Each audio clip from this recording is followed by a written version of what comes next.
Alright, where did we even, where did we leave off? I know this dude's still here. I don't have the Hat Kid thing.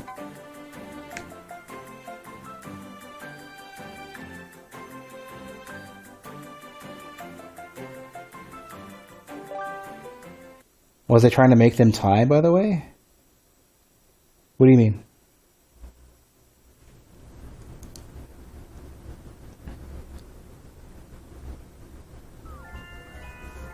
In the I wasn't paying attention to the background. The movie directors. Oh yeah, you're right. I couldn't figure out a reasonable way to do it in my head, and I've been thinking about that. I got the achievement for 2,000 points. I haven't reloaded the game since then. So the funny thing is, I did. That was weird. I saw some like smoky puffs over here, and I was wondering what it was. Oh, you know what? You have shadows for your cartoon smoke. That's what that. Yeah, there we go. Yeah, that's weird. Especially because they do the overhead shadow, so you can see where you're platforming, but then they do the rest of the smoke is relative to your lights.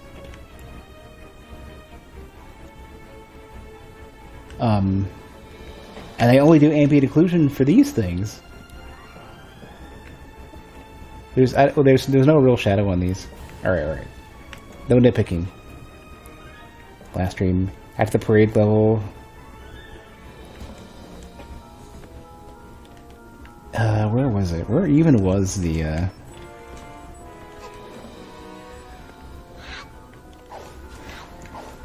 Don't think this is it. Nope.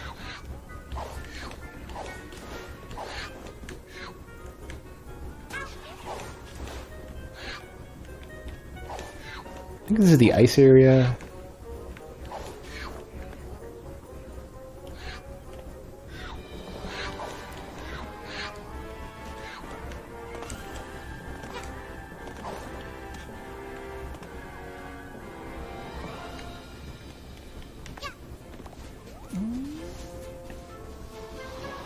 This is the one I wanted. Yeah.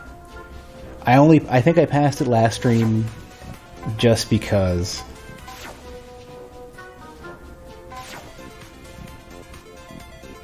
I wanted to get an extra little bit of points for both of them though, but eh.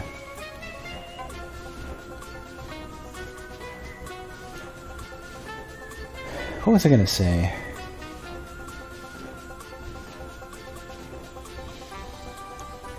I wanted to tie them, and now I'm ready to pick the conductor, not because I like the conductor, but because I like the levels better, and I think the owls are better. And that was a decision that I made, like off stream earlier. Oh, the other thing I wanted to say is I was messing around with Parsec, and this is not one of the games that I loaded for Parsec. So my laptop can connect to my desktop locally if I log into the same account on my laptop with Parsec as my desktop is running, and it's like proper LAN. It doesn't use the internet at all, and I thought that was pretty cool. And I was like messing around to figure out what games worked well, and I loaded up Dark Souls 3 for some offline wandering around, and it's a nice thing to have. I don't know what it is. Like, I think like the very comfortable like remote desktop kind of thing.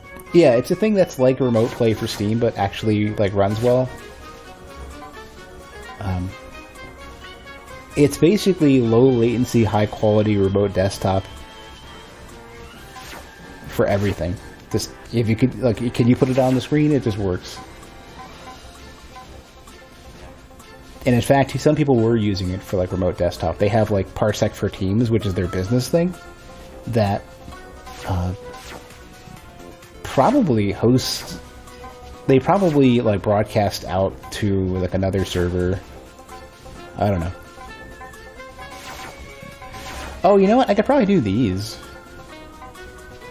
for extra points. See if I can tie them. Well.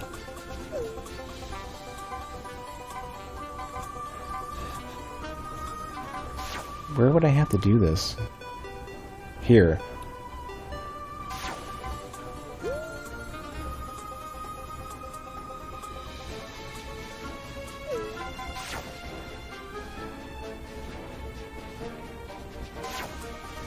In like Train Rush. Probably could get more. This would be the first level that I've redone specifically to redo the level better.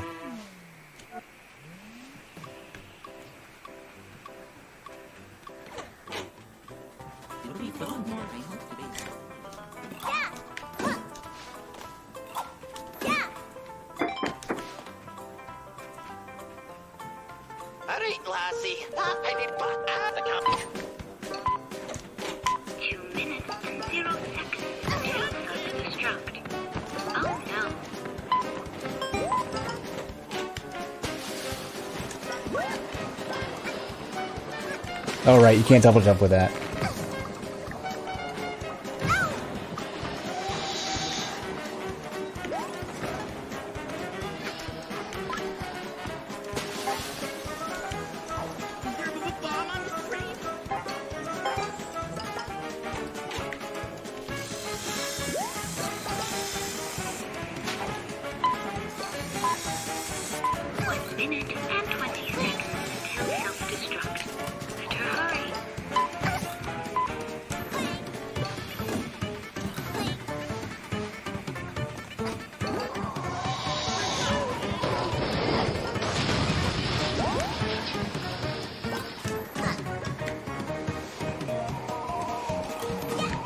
Can't remember if this is backwards for where I would think it should be.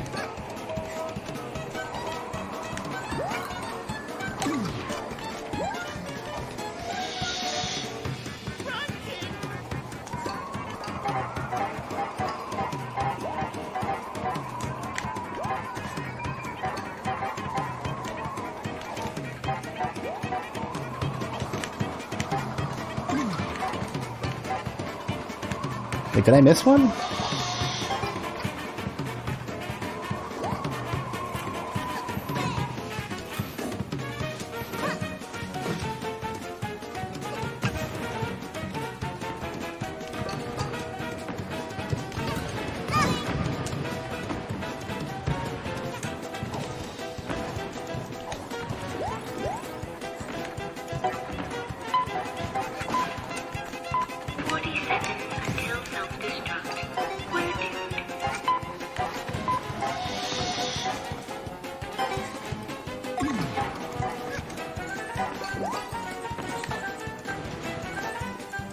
You can go above. No, you can't. Never mind.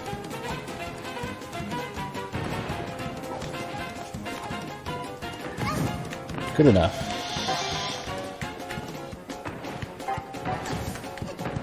Definitely not going to get any speedrun records here.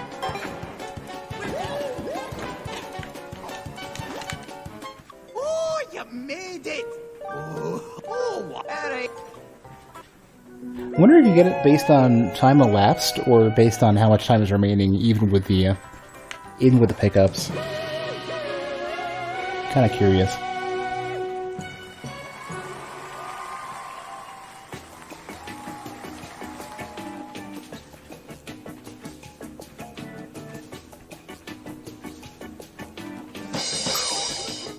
$268. I think it's better.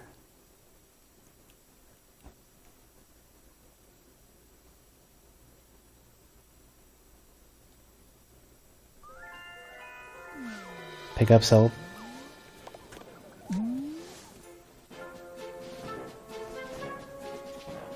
Did I get literally the same score? What happened here? It didn't change.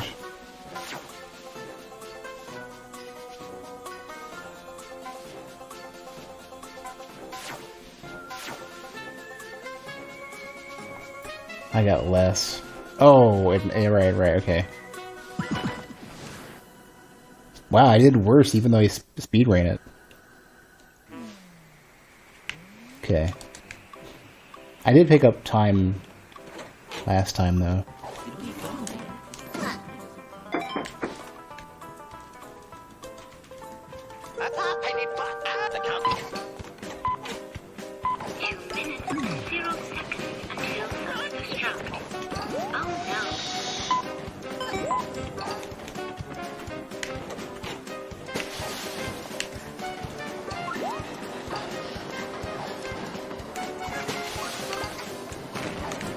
Here's one. Taking it anyways, don't even care.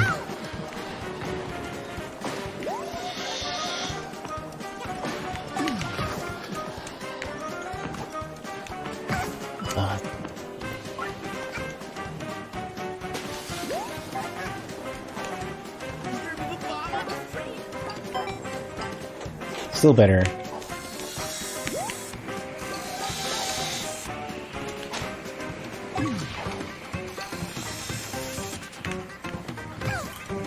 Oh, breaking the camera and stuff.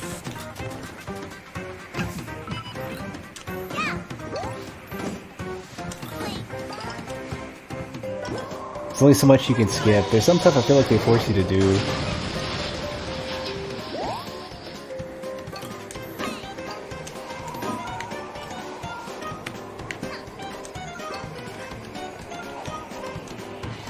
Really? I missed that? Wonder how many seconds you lose just by missing the jumps. Like, is it counting down in real time, or is it also penalizing you?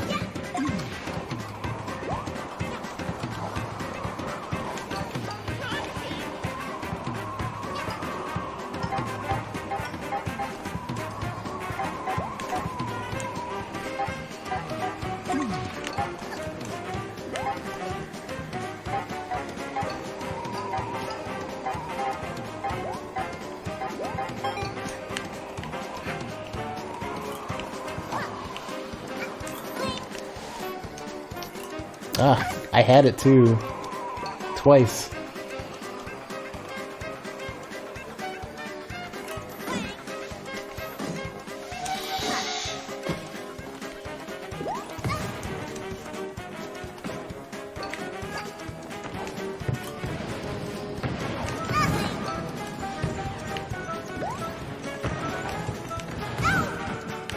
Give me the timer.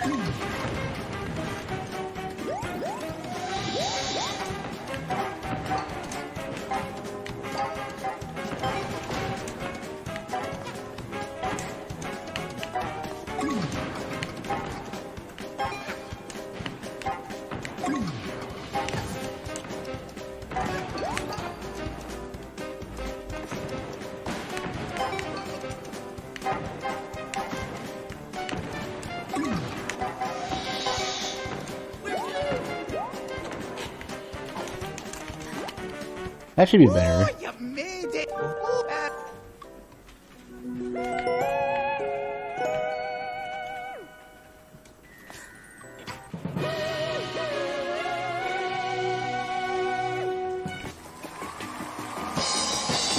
Much better. Oh no, I need to do worse. That was too much better.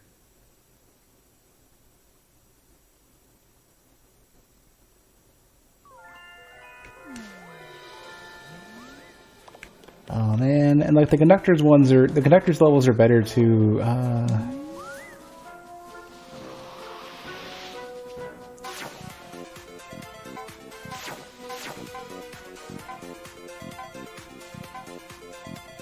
The parade was the worst freaking level. It takes so long to do.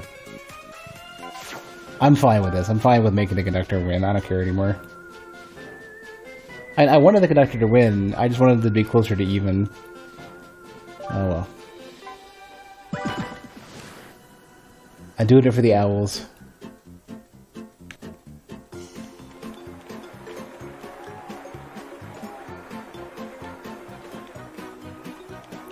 These are the real winners.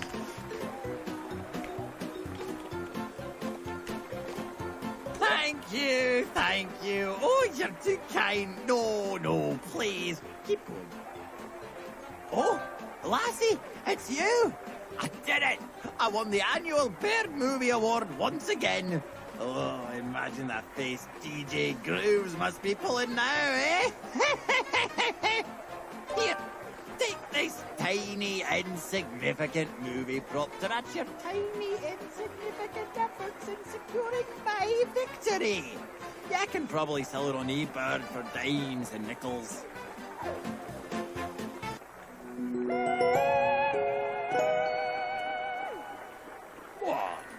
expecting more or something? Forget it. Go, shush, get out of here. I never want to see your ugly mug again. Isn't me or did the game's volume change a lot in the span of like a couple seconds in the middle? Like, I know his voice changed. He was trying to sneak the his comments in. Here we go. What is this? What?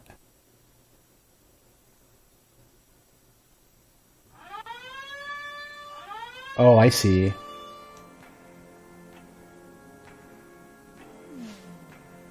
All right, I'm in. I made it. I infiltrated that kid's spaceship without the alarms going off. Except for the intruder alert alarm. I bet she's collected a ton more timepieces than I have. Now where does she keep them? Oh, I figured. Yeah, I was about to say, based on the camera, you control. Oh, she doesn't have any badges. Special moves? Special buttons? No.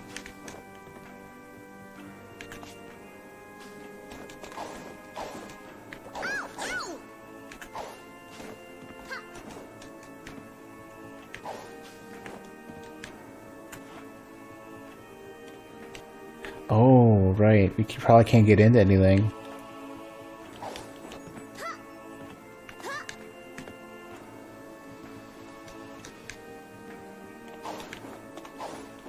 Wow, she has like significantly less.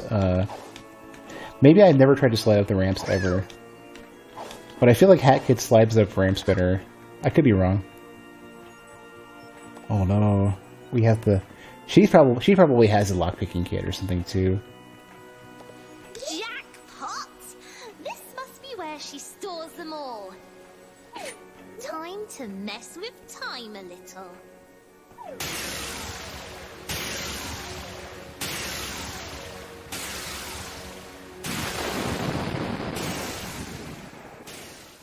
Oh no, we didn't sync up with the Nomai mask yet.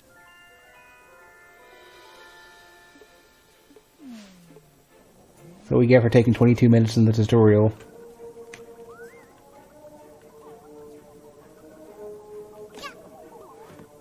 Oh no, it's like the heat death of the universe.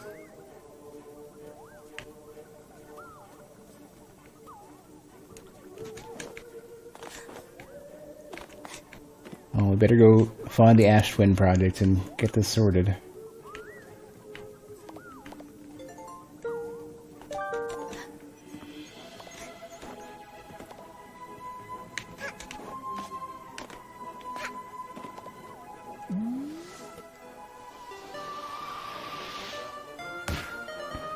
Well... Oh, okay, so you can still go back to other levels, I guess.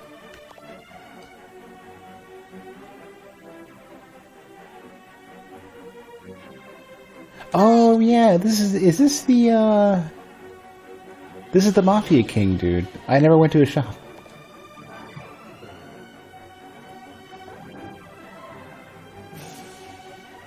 I wonder if there's a mod in this game to make this accurate colors to where it's like blood and sinew and stuff.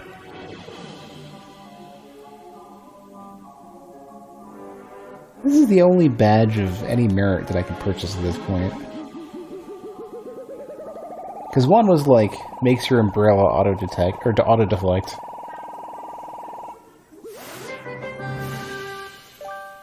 Oh, it puts it on automatically? No! I want to hold on to it for later. Don't make me look at the, also this button. Don't make me look at my not dinosaur mask.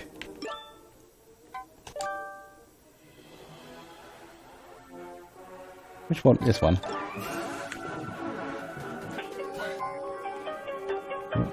Oh, they were using this. The annual Good Movie Award was rigged. It was an inside job. Lord knows about the power of the timepieces. He's been keeping one, and he's going to break it. The truth lies buried underneath Deadbird Studio. What goes on in Deadbird Studio when no one is around? Blow the cover on this thing, darling.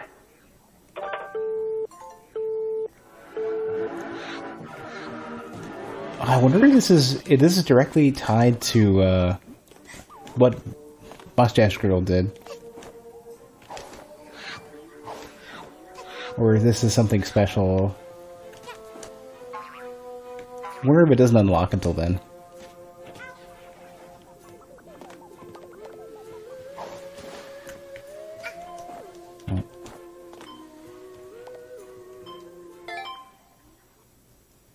Oh, because I have 25, right?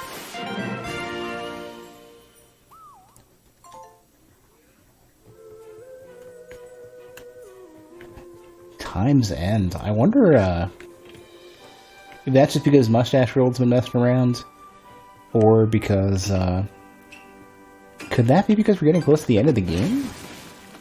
Maybe like the defaults, the initial, like, 120 star ending.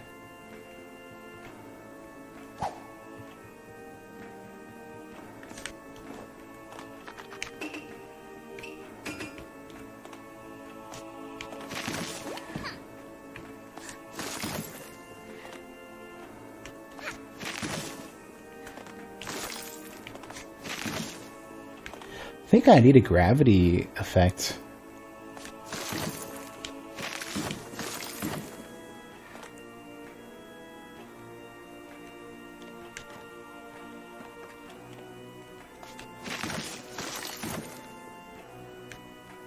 Oh. Did I get stuck in it? What happened there?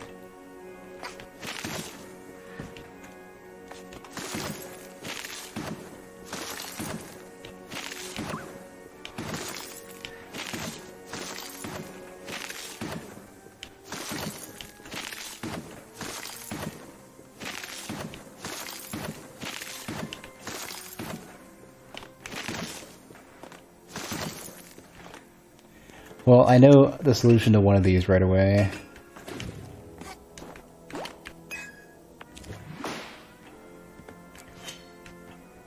Oh. I guess I had pressed it, and it just didn't take effect until I did this one. I wasn't sure if the button was going to get stuck in or not. Because I knew I had to do the other one. Huh.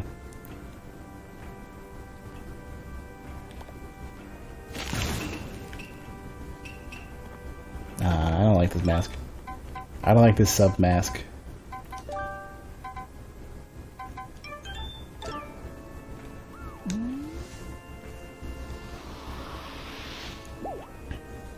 The finale. Just straight there.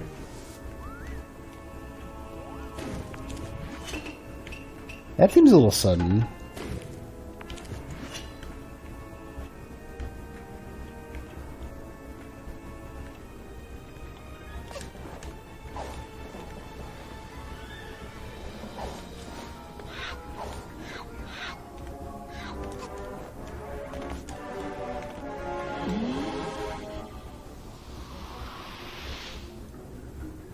Under Dead Bird Studio.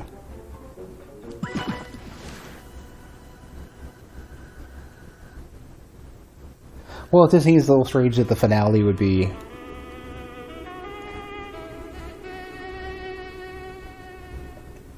It seems a little bit weird that the story leading up to it would be so small. Of just like... Mustache Girl breaks in, screws with time. I don't know, I guess I didn't really build it up that much. Like any of the story too much. I feel like the biggest plot in the game so far has been, has actually been with the birds. They've had the most time invested in them so far, I think. Trying to think of if I think that's correct or not. I can't think of any other part of the game that's been built up as much as that, of like their rivalry and even building the characters a bit. Mafia guys were really simple. Yeah, the only other ones were the Crows had some time with them. Hat Kid had like a very short intro that was extremely forgettable.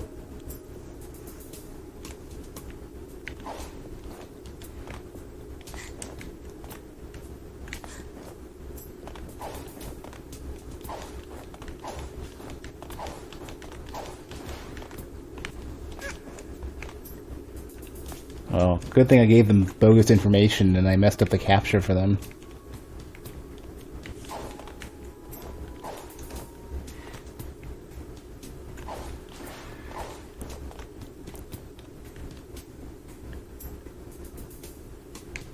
Those are like all of the Monopoly car.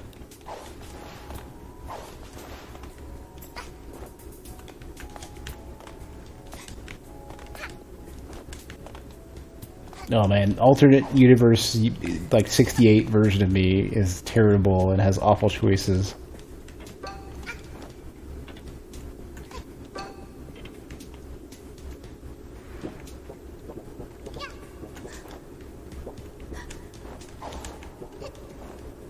See, this universe version of me made bread today, and that bread was good. I don't think it's my best bread because it fell, like I didn't let it cool, and it half fell apart as I was taking it out of the pan because I let it stick too much. It was tasty bread though, and it made an awesome sandwich. And it's gonna make even better like French toast or something later on.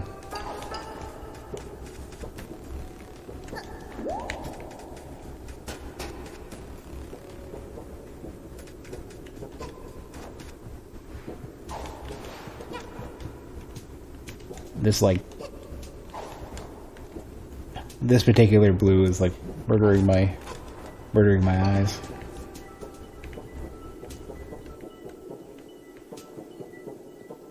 But yeah, I can see it. Yeah, I can see you.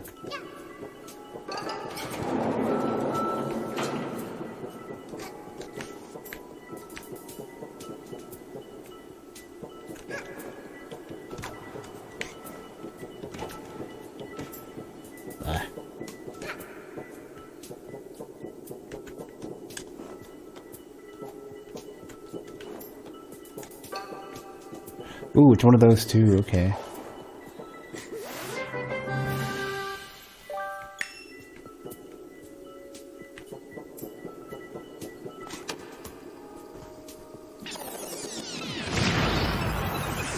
The purple ones tended to be really tough. Ooh. This is like astral space mixed with whatever the aesthetic is for Let It Die. 90s TV punk.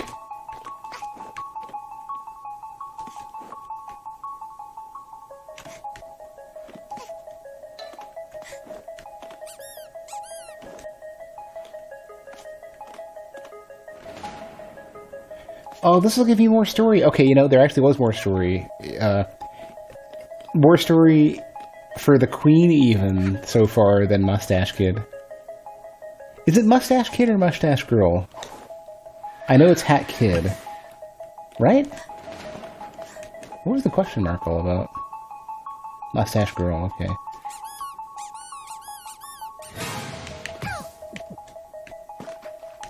Oh, they can spot you, I guess, yeah.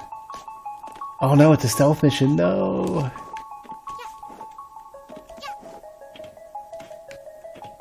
Ooh, how do we get over there?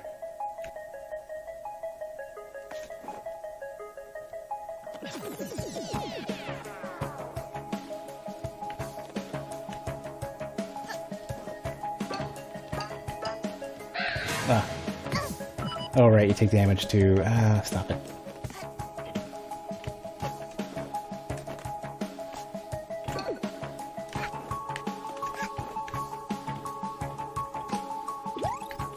This has got some like Metal Gear Solid 2 vibes to it.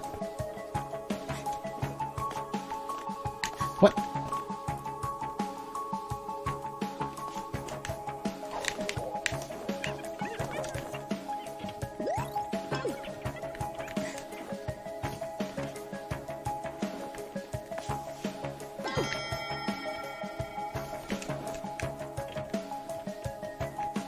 No wire perching.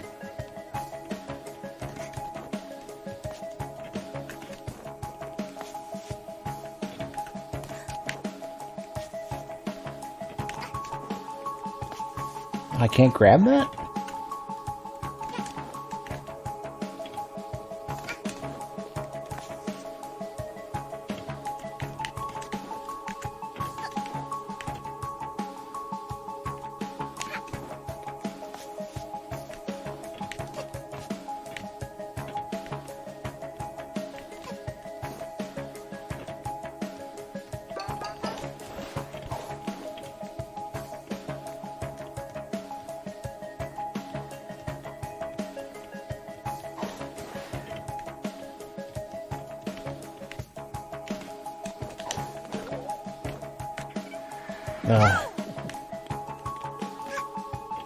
I get so hesitant about those. I feel like I have the like inherent need to second guess that, even though I get it.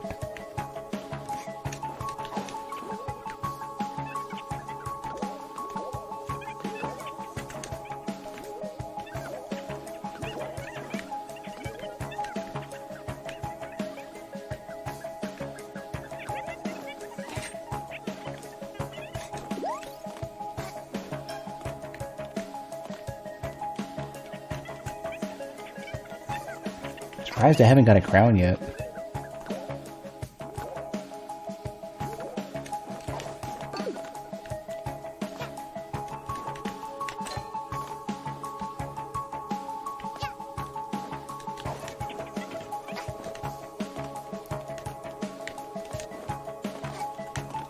I wonder how many pieces I've missed so far. I'm hoping I've gotten them all, but like I don't want to go through this level again if I can avoid it. I mean, this one isn't as tricky as the last one, so I mean, this is kind of fine. I want to do it in one shot. Yeah, like tell me before I exit if I missed one yet. Receipt for electric prop supplies. Seems like someone stuck a copy of Corgi Quest 7 onto this order, but it doesn't seem to have been delivered properly. Looks like they got to create a fish instead.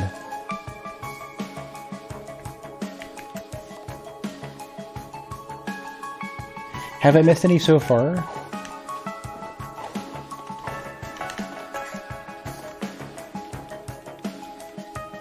Good, okay.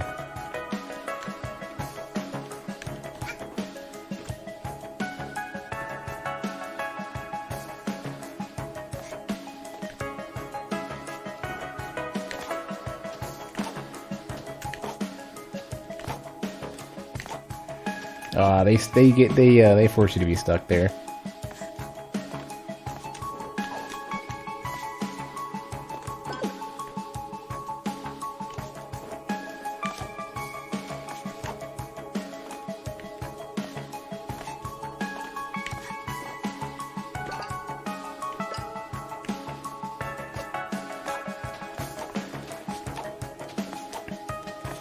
Camera's trying its best to annoy me.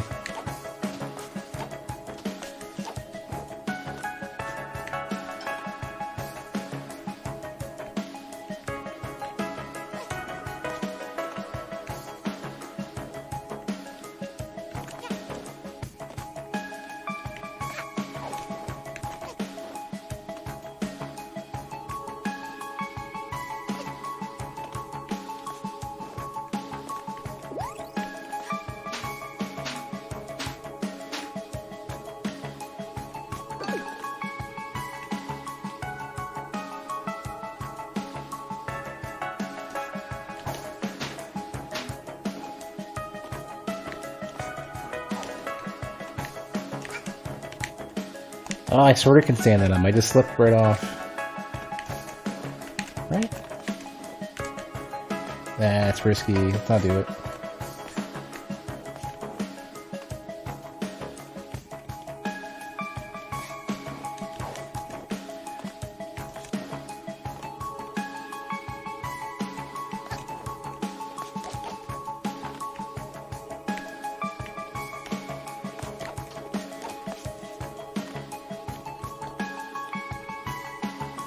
Oh, come on. Don't be like that.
Oh. Right.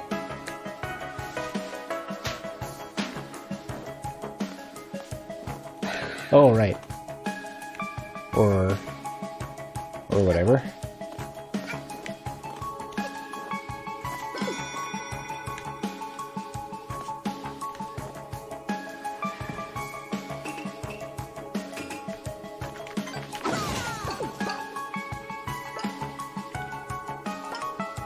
There's one down there.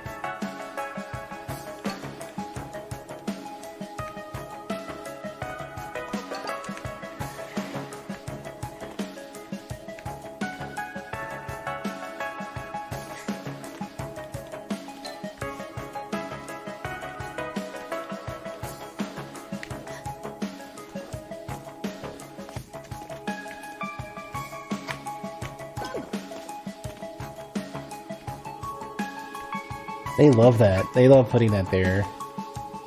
The backwards jump into like ledge catch.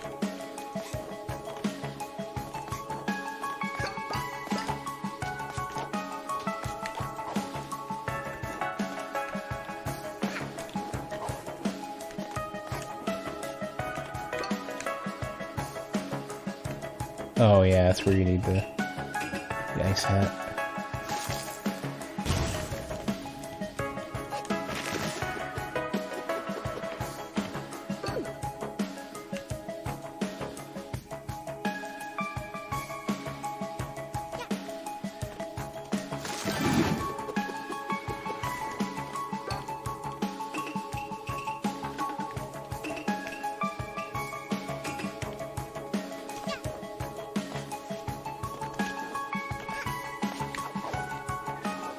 Oh, I never really thought about that. You can't wall jump off of a dash. Or well, that's weird. Hold on. You can't dash off a wall jump. No. Why did that slide the first time? Yeah. Okay. I guess if you've already run up a ledge, you can't. Oh, that's so weirdly inconsistent. They have a strong habit of doing stuff like that. I have no idea why they do it like that. This weird, inconsistent behavior.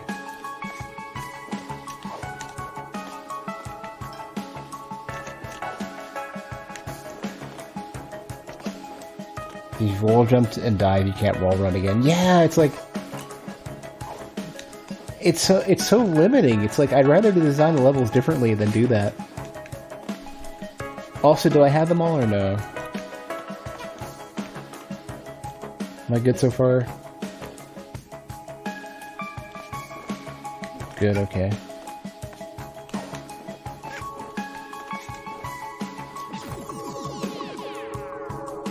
Like, Mario allows you to do it as much as you want.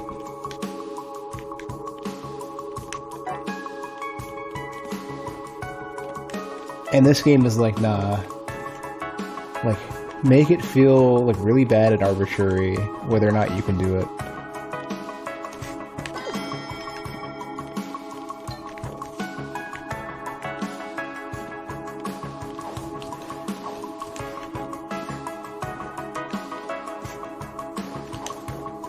Oh, I don't know if I can get that, yeah. Couldn't tell what ankle that was at. The funny thing is, the game never requires you to actually do that kind of wall jump dive. Maybe that's what it is. Well, Mario doesn't either, though. Mario doesn't require you to do all those pieces together. So I don't know if that's a good excuse. Maybe individually, yeah. But never together.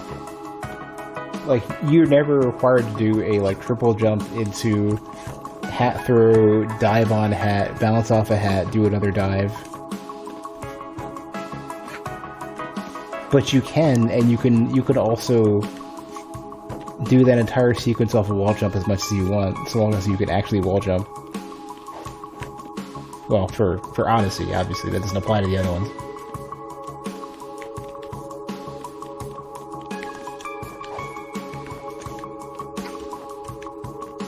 Oh, you can't run up these? Alright.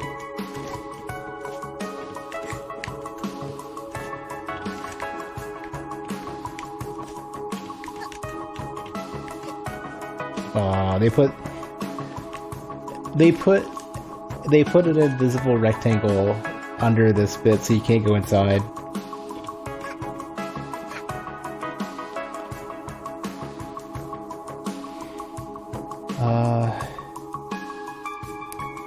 What's funny about it is one of the developers did a live stream playing mod levels a long time ago, got stuck for a minute on the spot. It requires you to hold on to your double jump because of it. They got a bit confused, you couldn't wall run after it. Oh my god, yeah. My guess is that their implementation must be really jank, and they haven't really thought about the elaborate ways you might use things. And I think Mario is very forgiving in that, like, they have just like some sort of general purpose, it just works kind of setup.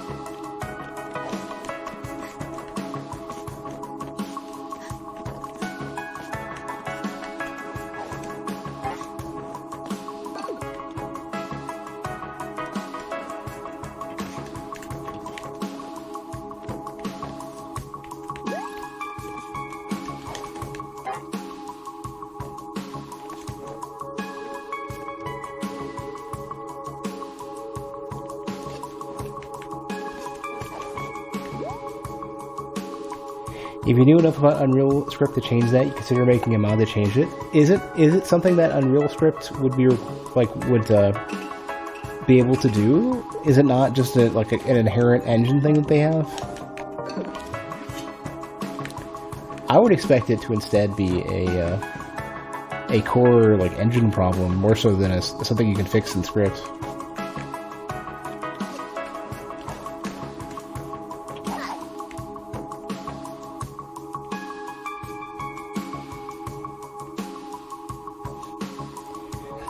Not sure, but it's Unreal 3? Well, I mean, Unreal 3 can be... You can do everything outside of Unreal scripts in Unreal.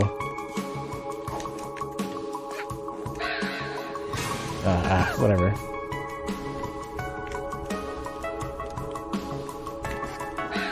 Like, Unreal, the engine doesn't require you to ever use their scripting language. You can remove giant chunks of that. Like, you can work... Like, you're not required to do... Like, you can replace how their networking works if you really want.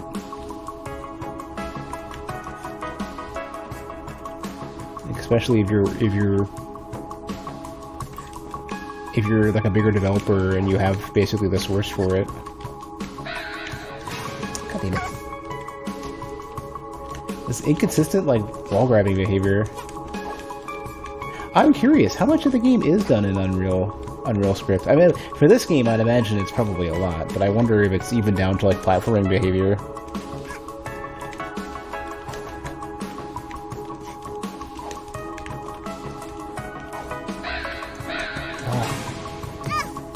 Stupid slidey bullshit. If you understood the script, you could be able to answer that. I definitely don't know Unreal scripts in particular.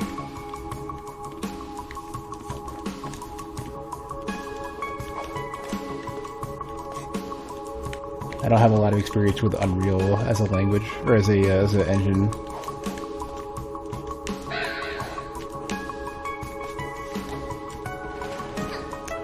I don't know why I'm trying to do all this fancy shit.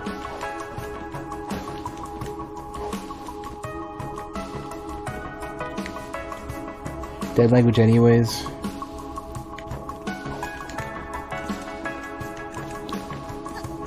Well, still, there's probably still plenty of games that make use of it. I mean, considering this game, isn't this game still being supported?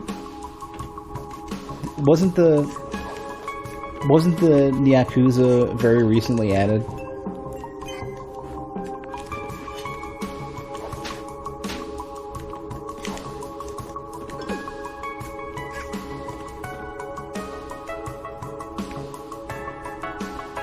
Okay, well. Every month after 2020 has been its own separate year, so...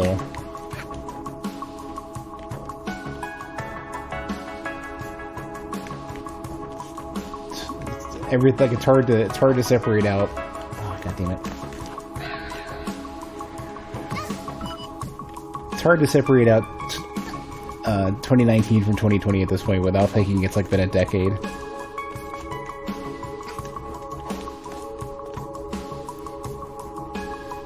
They're working to get the DLC of this game to console. It's probably hard. I bet you Unreal 3 isn't very well supported on Switch.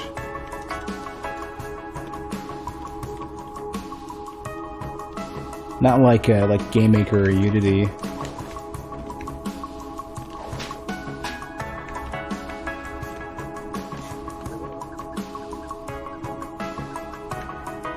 Ah, you slide right off of it? You dick. You got the DLC on Switch, but not PS4 or Xbox, huh? I would have thought PS4 and Xbox would be more likely to support recent Unreal, or, well, semi-recent Unreal. Any Unreal at this point.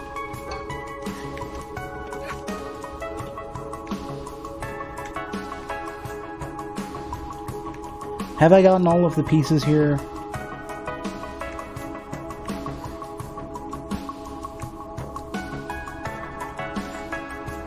Okay. Hopefully there's some health waiting for me.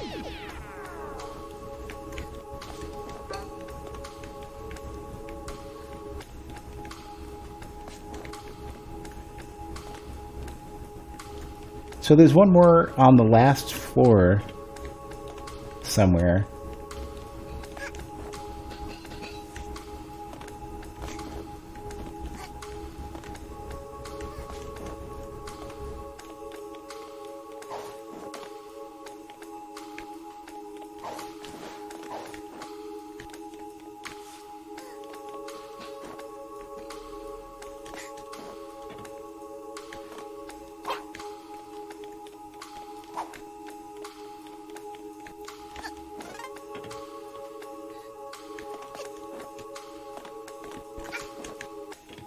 I feel like I've messed up.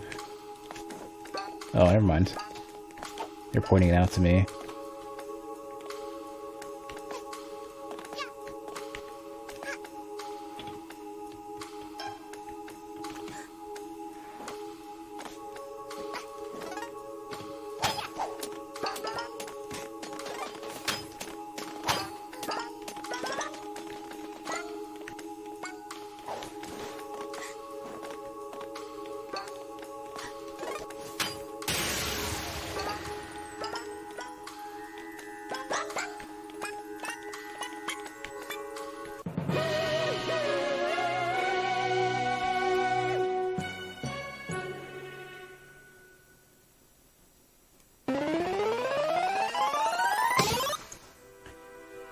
Alright. I bet you they both were the same production initially. That's my current guess.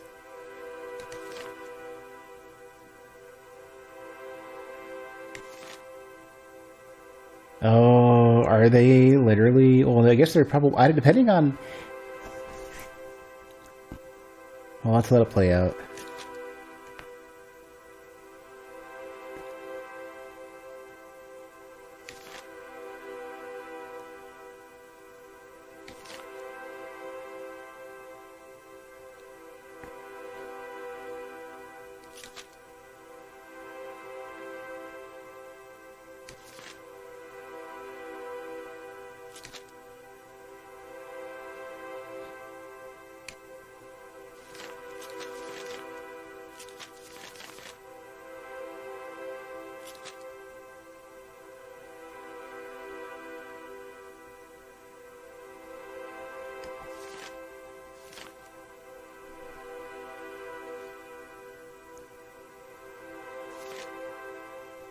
This isn't as deep as the story as I thought it was going to be. They just happened to have bought both, I guess, bought the same studio.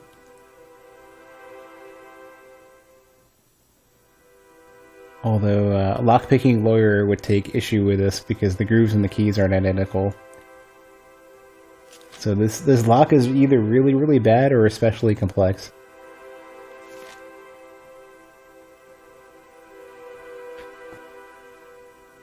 Based on the grooves, I'm going to assume that a simple rake will do it.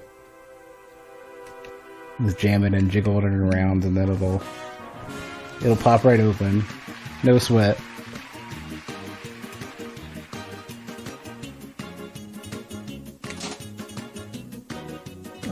What is that? Like a what is that?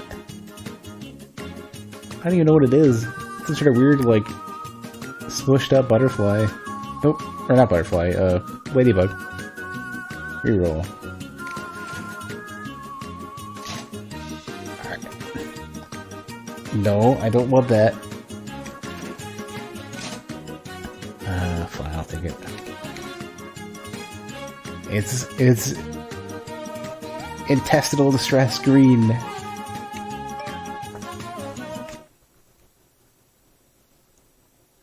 Better than the same thing, the freaking ladybug that they tried to get me to get twice.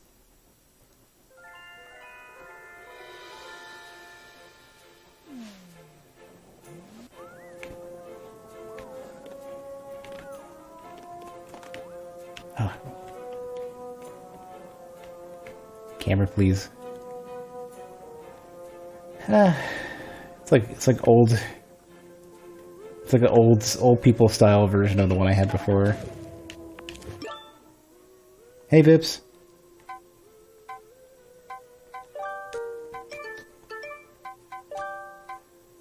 What's this one called? Minty Fresh? Minty Fresh? Really? I don't feel minty or fresh while wearing that.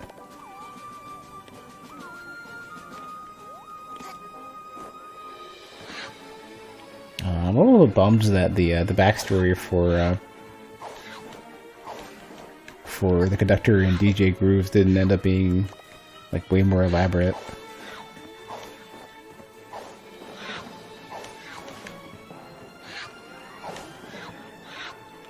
I was thinking maybe it turns out that they were brothers or something, and they had drifted apart.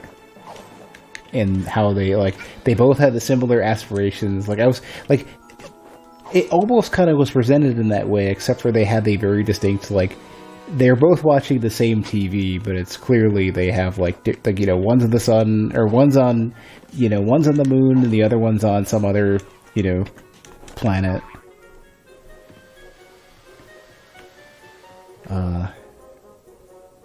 That's a little sad.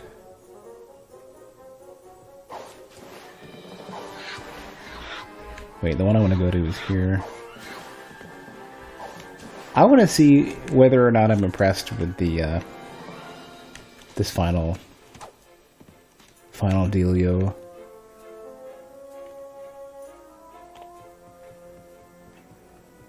And that's going to determine whether or not I do the DLC.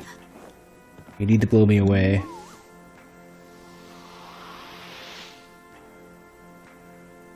You'd almost say to finish the other things before here.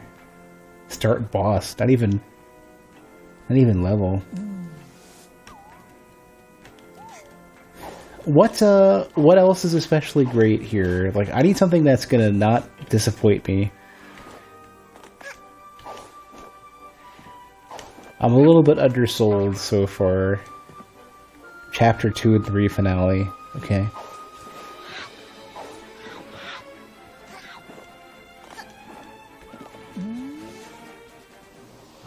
Did I do the finale for this one?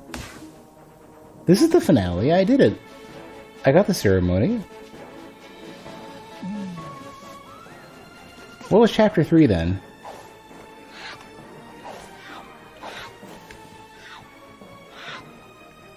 See the thing at the bottom? Hold on.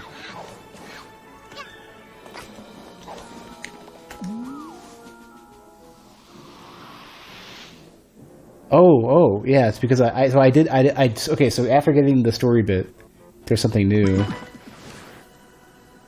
Oh, right, that's true. I did go into the Purple Rift.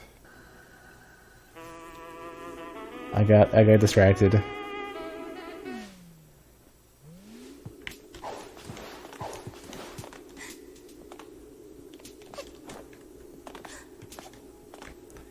I didn't do Subcon, you're right. I didn't finish Subcon.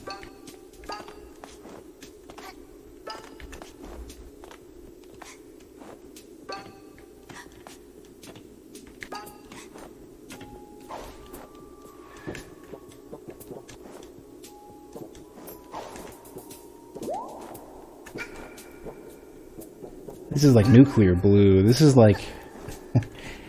So, one of the things that you learn to do when you use, like, more saturated red, green, and blue, especially for red, whenever you use it in, like, user interfaces and in games or whatever, you tend to want to offset them and not be purely blue, or especially purely red.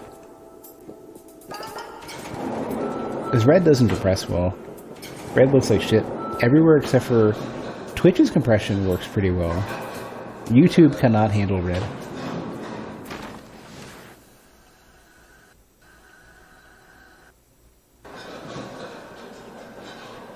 You manage to do each level of the finale and then walk away. I thought the finale was it. Once you fight the boss or whatever, you're done.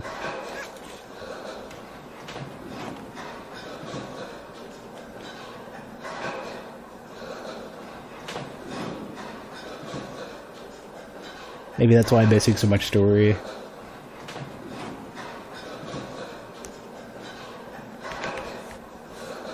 Is this just a...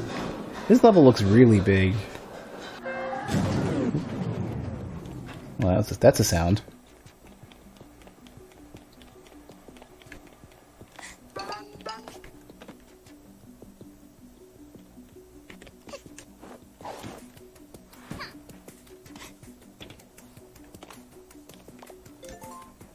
A lot of these look like unpaid bills.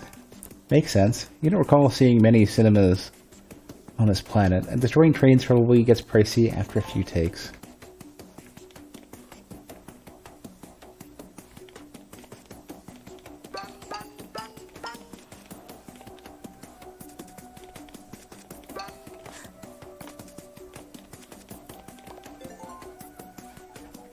Looks like you're not allowed past this point. Very subtle.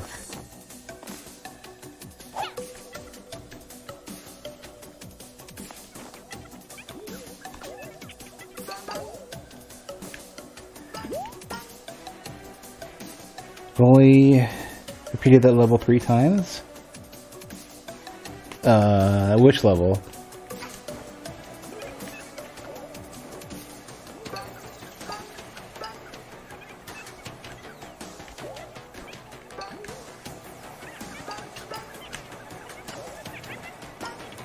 Train Rush? Oh yeah. Oh, does the pile get bigger? That would be an interesting touch.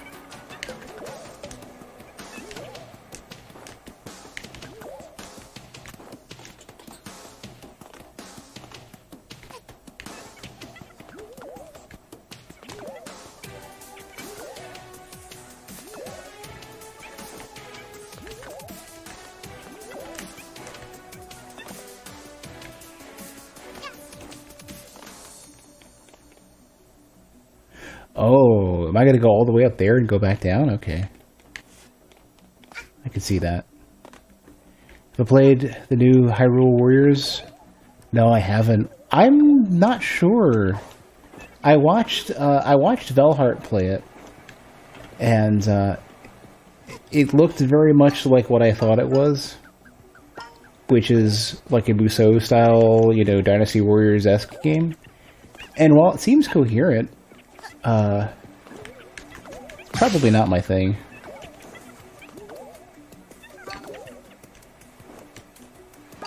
Oh, depth perception. You need to stop.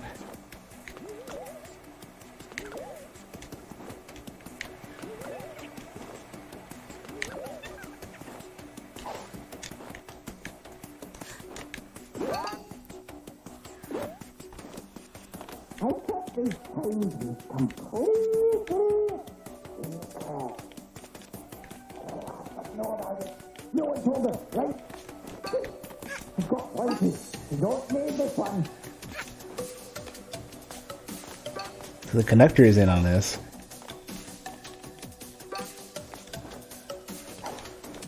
Crash 4? Not a lot of interest.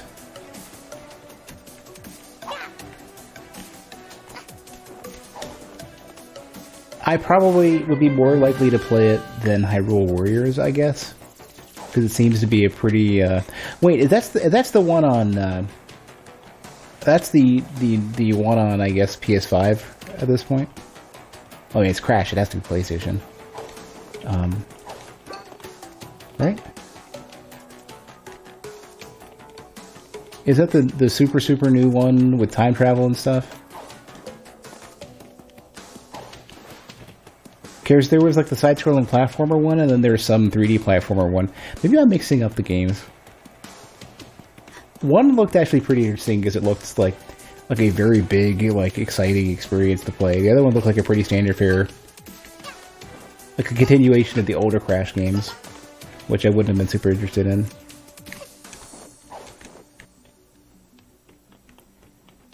Yeah, I mean, either way, like, has a PS4 and PS5 and Xbox One.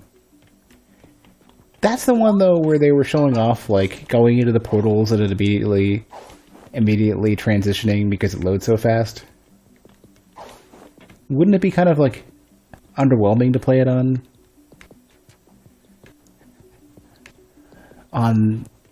not, like, a next-gen console?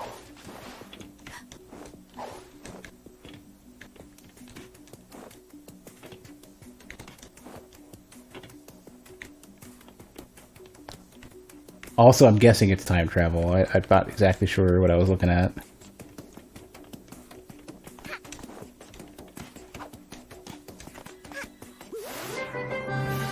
Parallel universes or whatever.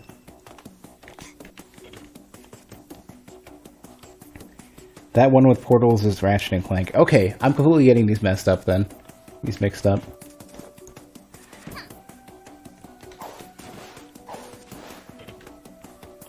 Oh, in that case, then probably not interested in Crash.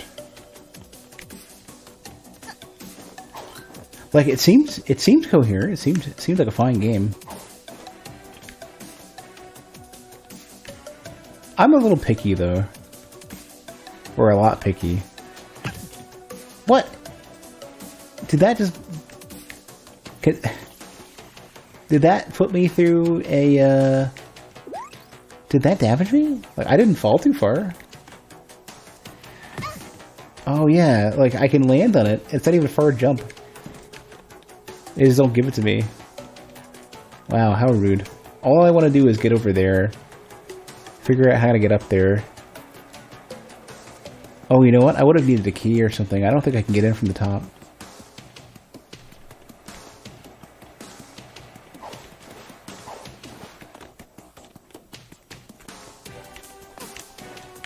It's funny, I'm trying to think of even what, like, my next gen... What game am I excited about that's next gen? That's weird.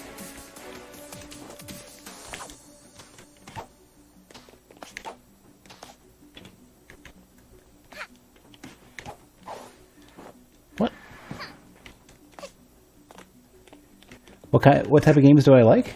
I can actually answer that with extreme granularity. Check this out.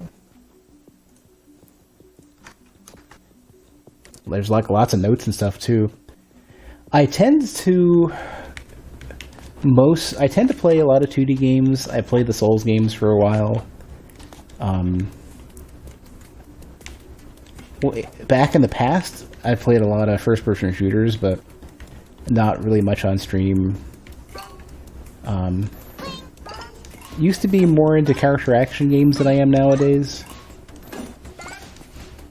Especially, well, I guess not the popular ones. Like, I'm not a big fan of Devil May Cry. I was more a fan of God of War, and even Castlevania: Lords of Shadow was good. These shelves are full of movies you've never heard of. The amount of bird puns in their titles is staggering. On stream, lots and lots of Metroidvanias and roguelites. That's been like a common thread for me. But, and then I say that, right? But I liked Castlevania Dawn of Sorrow more than Castlevania Aria of Sorrow. And also, on the roguelite front, I'm not a big fan of Isaac. So it's like,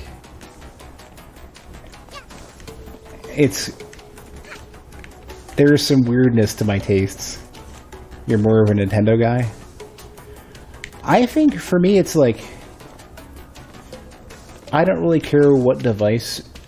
Well, I prefer that the games run at 60 FPS if they can.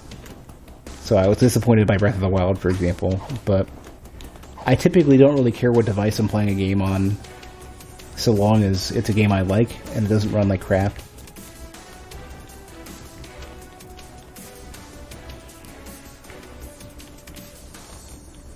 I don't think, I can't get in from the top. I was going to look to try to get in from the top, but that's not happening.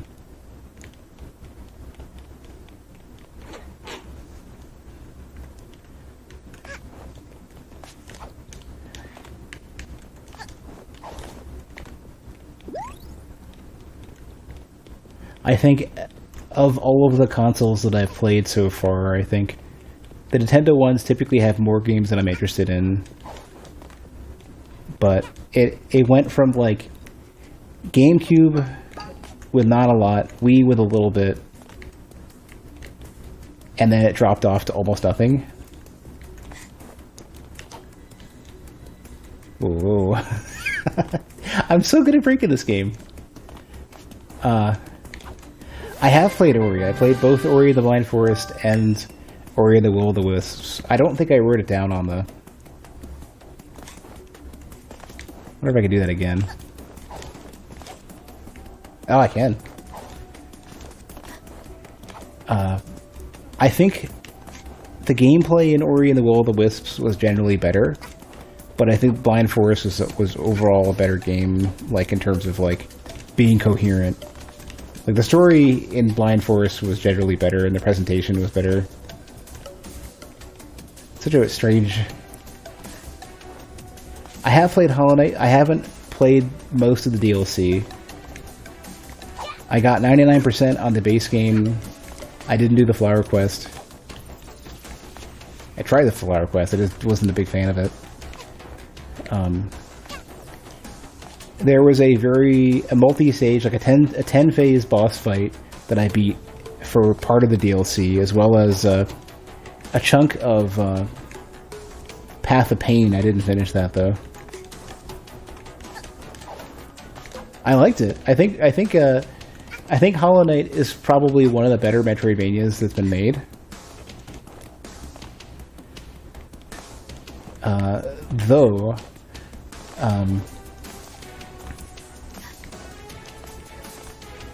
I think there's been more interesting like ability use. Like I tend to like more like the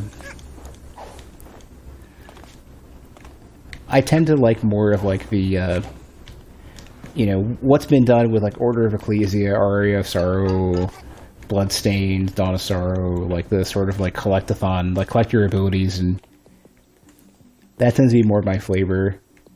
More so than like combining charms and having more or less one single attack type.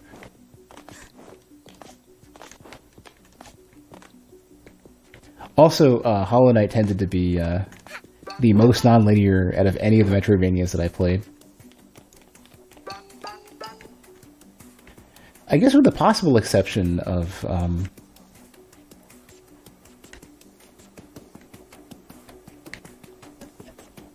maybe some parts of Environmental Station Alpha, because that game gets nuts. That game's a really, really good one.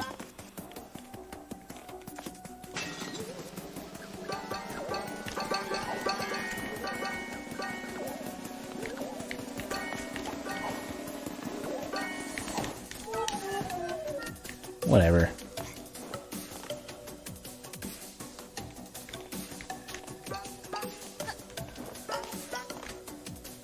I've actually kind of lost track of what I'm doing here. Like, I don't feel a lot of direction. Do I prefer it being linear? Well, I would say the more linear it gets, the less I feel like it counts as a Metroidvania or a Metroid-style game. So, for example, even though I thought Metroid Fusion was a cool game, I feel like it misses the spirit of the genre.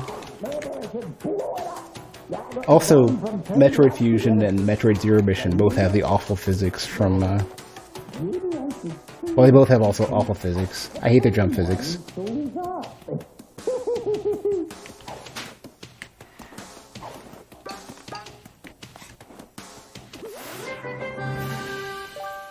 That's also why I didn't like A2MR that much.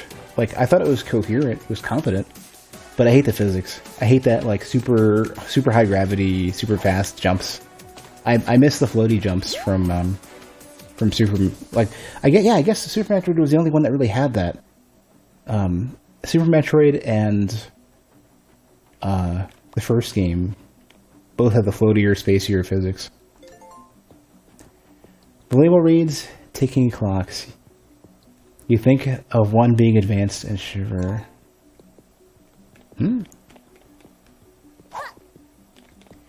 Actually, Metroid Prime had really good floaty jumps, too. You didn't like Fusion very much your first time through because it was so linear. I hated that about it. As much as I liked a lot of other stuff about Fusion, I hated how linear it was.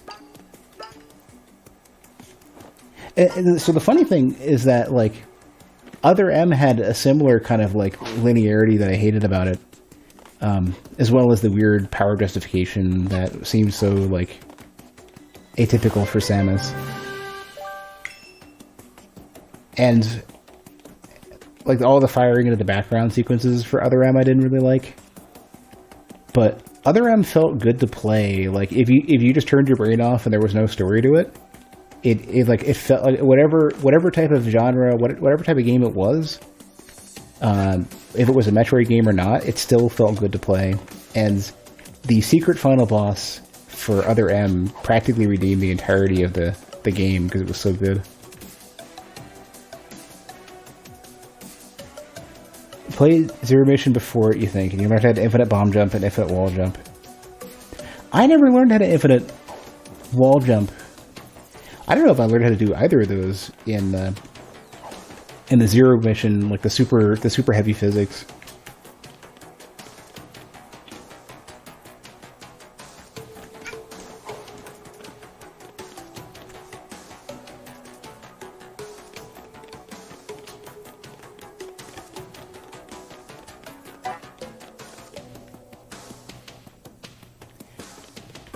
I think I didn't really like... I think the physics for Zero Mission in particular were so frustrating to me that I think I couldn't enjoy it. And then I think the Zero Suit section was kind of lame as well. Like, it just... I don't know, it just seemed really... I didn't enjoy having a stealth mission in Metroid.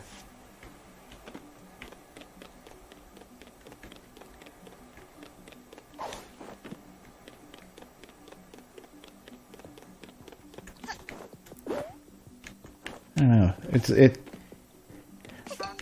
I want to say... I want to kind of reiterate that I think, like, Zero Mission is a very competent game. It just didn't appeal to me.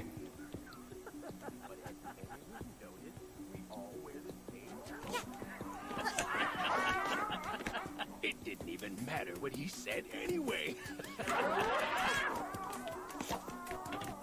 Because... Am I an RPG guy? I was for the longest time. Like, I played, you know, everything from, you know, the Final Fantasy 4 and 6 to Lost Odyssey to Final Fantasy 7 through 9. 10 was alright. SMT 3, Persona 3, Shining Force. I'm trying to think of what counts as an RPG nowadays. But nowadays, I feel like I haven't had enough time. I haven't been willing to invest. Although I do want to play Yakuza 7 / Like a Dragon or whatever they're calling it now.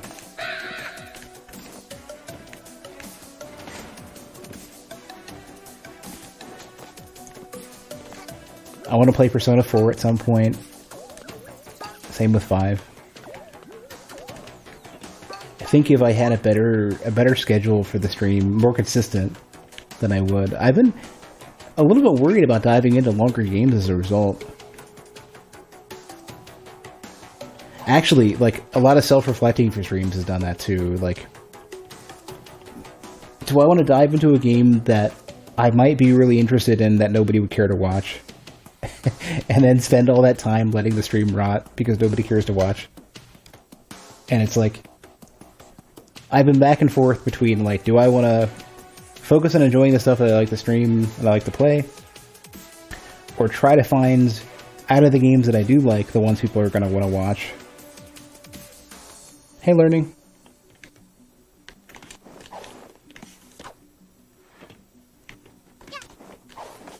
Come for the streamer, not for the game.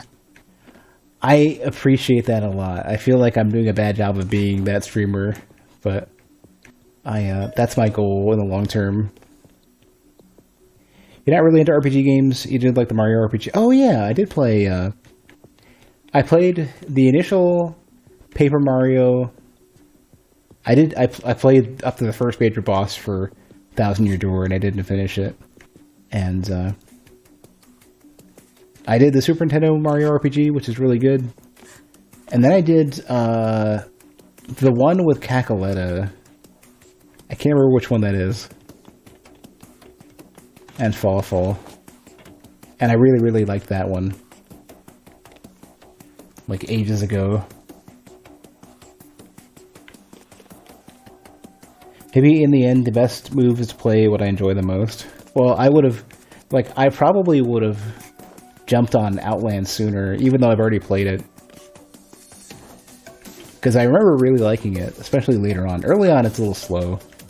And I don't remember them having the narrator being so dry. I don't remember the narrator at all. Like basically at every major story beat, the narrator coming in and giving some exposition. But the end of it, and the final boss especially for Outland, was amazing. Superstar Saga. Okay. Yeah. My memory is real poor, so I'm gonna forget these things.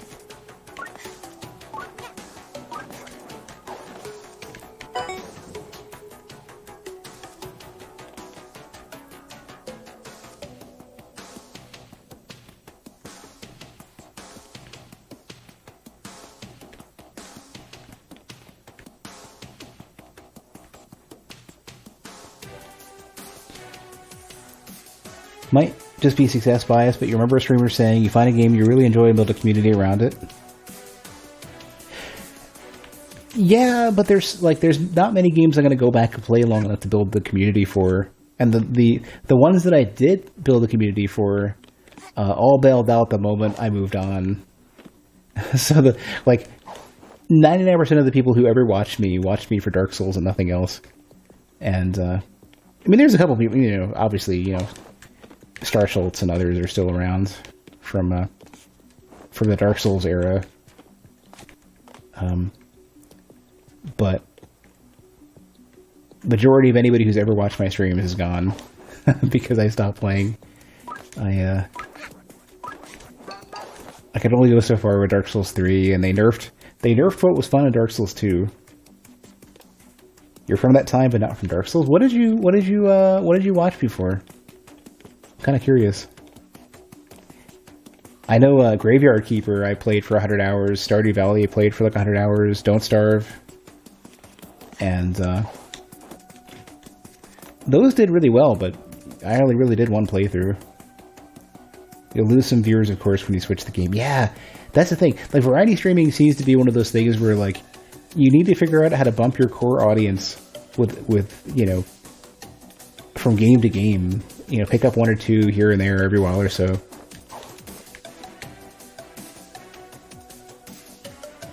And it's definitely easier if you're playing a game for 40 hours straight or 50 hours straight, at least, before you move on. That's kind of why I'm trying to focus on doing one game at a time now, because it occurred to me that I used to think, like, oh, if you're going to be a variety streamer and keep an audience, you have to switch from game to game so people don't get bored or people don't miss out on the stuff that they want to see. That's not necessarily true.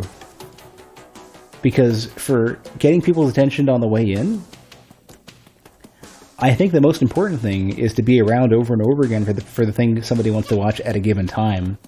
So, for example, I should have a more consistent schedule going through and finishing up ahead in time before I move on to something else. Not saying, like, oh, let me have a Tuesday game, a Wednesday game, a Thursday game, and, like, stretch out those games. I should instead be on, like, 3 or 4 times a week, same time of day, with one game until I'm done and then move on. That way, anybody who is interested in those games gets a few chances to decide to watch me, and if they decide to watch, then a few chances to decide they like the stream.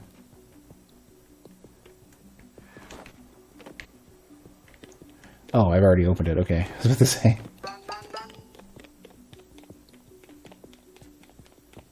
I don't know if I went backwards or not. Lately, I've been streaming at random hours and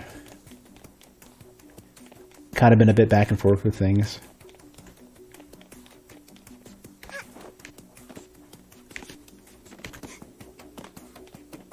I mean, 2020 is just hard.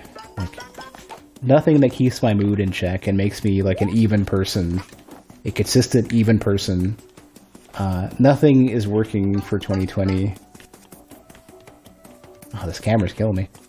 It's doing the Dark Souls thing, where it tends to want to turn too much in the direction you're moving.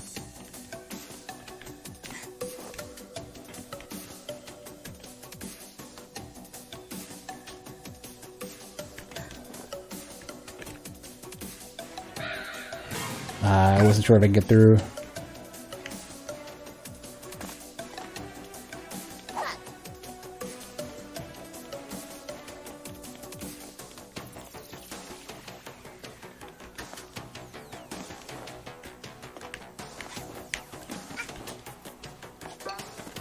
In the past, what's helped is being able to go to the gym or go out or whatever, either clear my head or burn out some energy, build endorphins, whatever.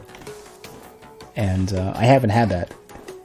There's no ability to kind of like blow off steam in 2020, and that's been wrecking me.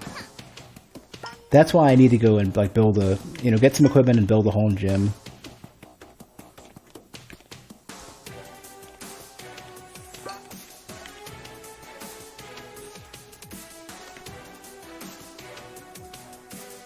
It's not like 2021 will magically get better. Yeah, no, it's going to keep going. Like, once we're done with I'm looking for an intermittent reflection here. There's going to be, like, one, right? No, there's not. It's a bit of a blur.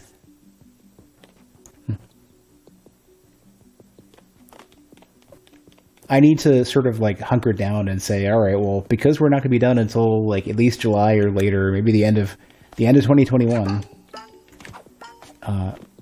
I need to get some equipment. I need to get some exercise equipment and work out consistently at home just to even myself out a bit.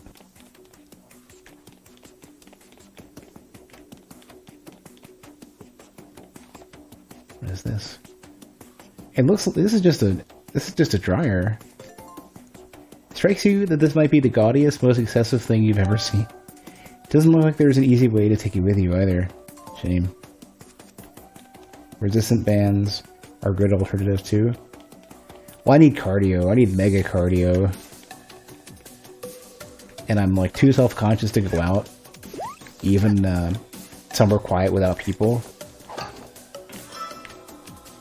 So what I'm gonna do instead is just I would probably break my knees doing burpees. I'm gonna get some cardio machine. I know the one I typically tend to resonate with. Like, every time you go to the gym, every time I've ever done any consistent exercise, it's been an arc machine. I know the exact model I want to get. I know the exact features. I know the brand. I like ellipticals too. The thing about ellipticals is that they're not as good as the arc machine. Like, the arc machine I want to get, especially, it's like an elliptical but better. And I've had more than a year stretches of going to the gym, doing a bit of weight training, and getting on an arc machine and just going to town. And I sort of just built that like mental and emotional connection, like where I know I can make it work. Now I can't get to one, let alone like getting through the sort of mental barrier of like I don't want to be stared at the gym. Don't want to, I don't want to be getting sick at a gym that's open that shouldn't be. So rather than that, I'm just gonna order something. I'm gonna spend the money. Speaking of the reflections in this game, for random levels, use the early font shader of Unreal 3, but newer stuff like the DLCs use PBR. Oh, why would PBR have? I don't know. I guess I never really thought about it, but yeah, PBR should have better reflections too.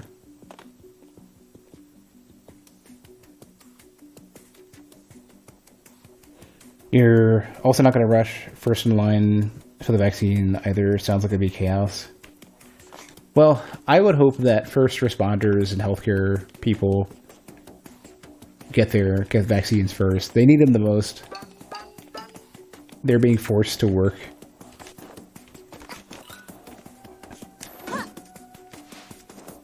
They're being forced to work even while sick, let alone while extremely vulnerable and stressed out. Can't turn the camera to see what happens.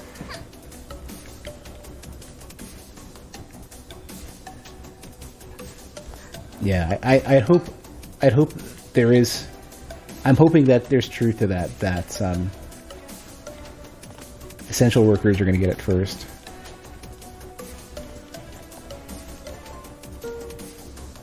These posters came out pretty great. Though it occurs to you, you never gave them permission to use your image in marketing. Actually, you don't recall signing a contract for anything here, or even giving them any of your details.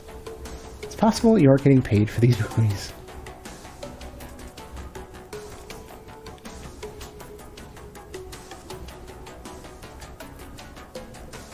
If it had in time as anything, they've got good people to design up art pieces like these.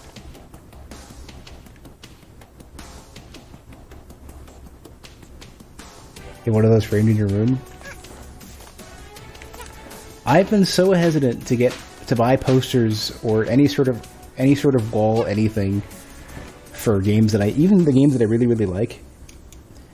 And the reason why is because I don't know where to get frames, and I don't want to buy them only to have them like tacked to a wall and get ripped up and stuff.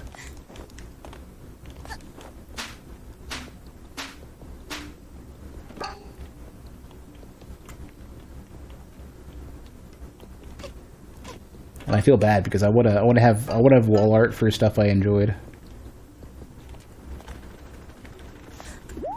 Instead, most of the art on my walls is my elevator music art piece sound dampening panels. Well, if you're not going to show me what it is, why are you going to let me get hit by it? Risk of getting cut. Oh, they won't show you what you're trying to dodge. Just the fact that you shouldn't get hit by it. GG camera.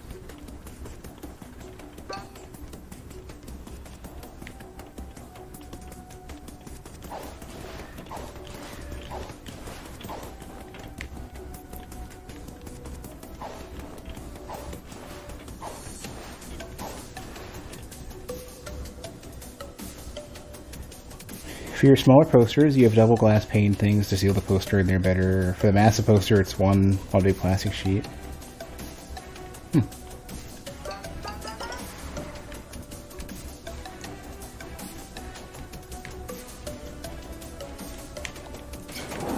Oh, I can open it.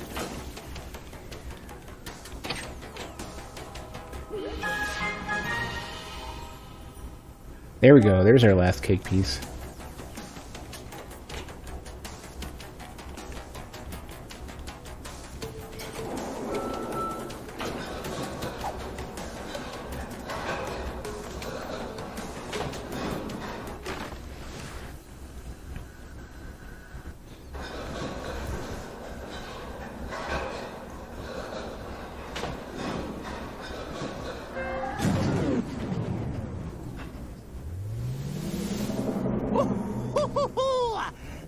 who we've got here. I guess you found my little basement, eh? This last timepiece is all mine. If you want it, you're gonna have to take it from me cold, dead hands. I wonder if you choose. Whoa. I wonder if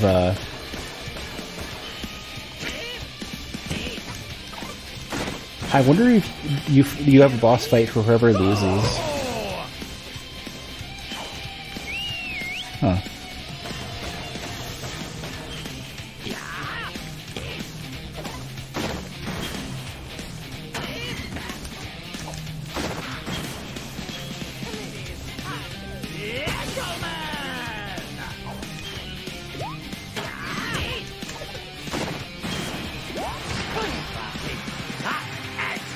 Time to bring out the big guns!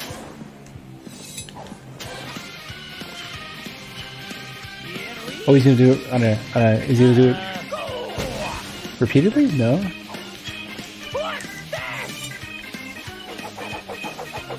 Oh, jeez, that's nasty.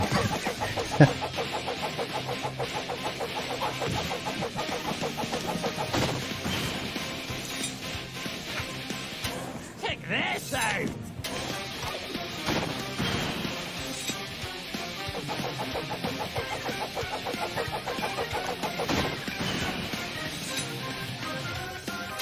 This one ain't rubber!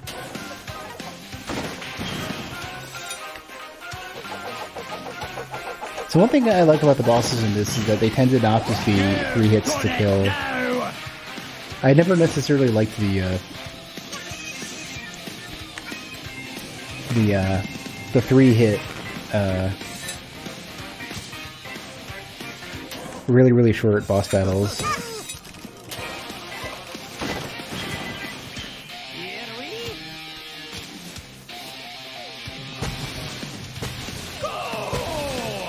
The thing that Mario does, where it's like everything is in 3s, and like I can understand like for player expectations maybe,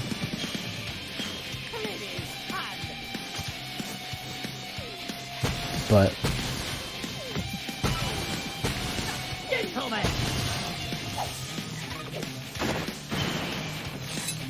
it means you don't get to enjoy the fight long enough most of the time. Slice of life!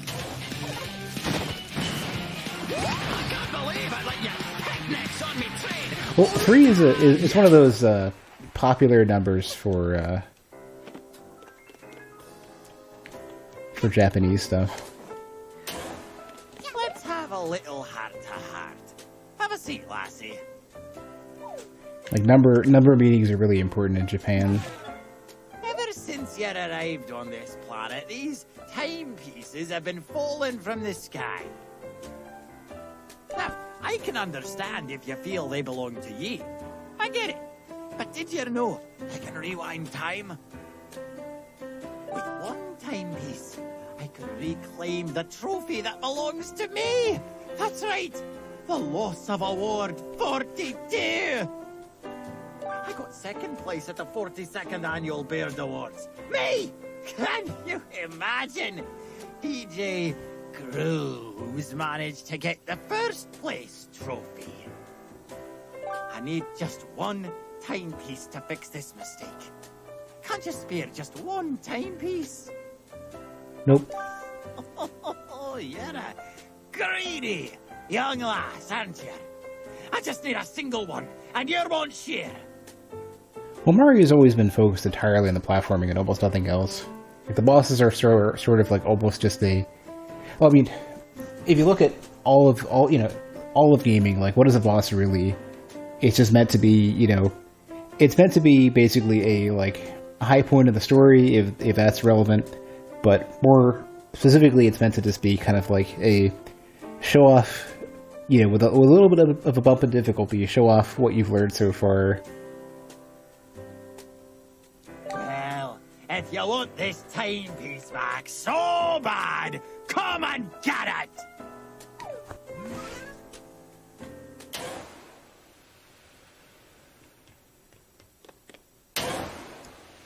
remember this little bomb? This time, it's attached to you instead of me lovely train. 1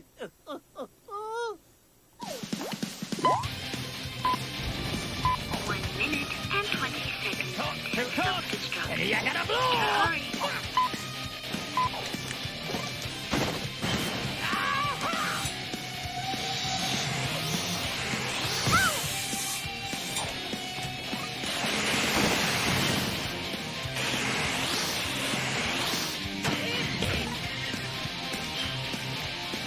For the bosses in this game in particular,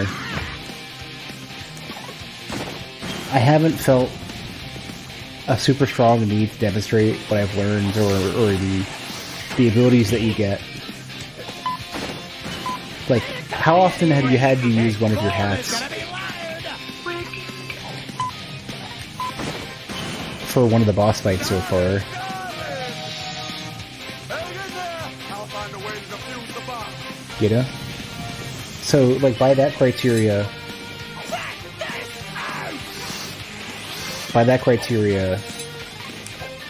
these bosses don't really meet that expectation, you know?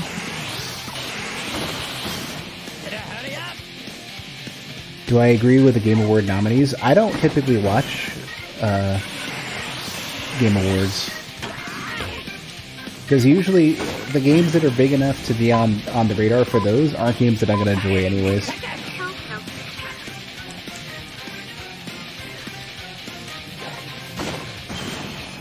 My diffuser is ready! Come here! It's a pair of scissors. 8. There we go. Can't believe I let you be the star of my movie!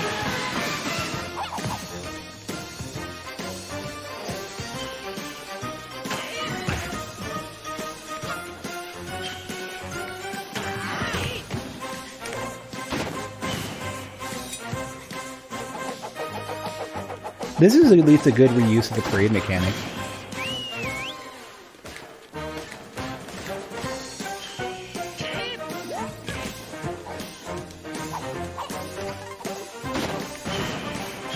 Here we go!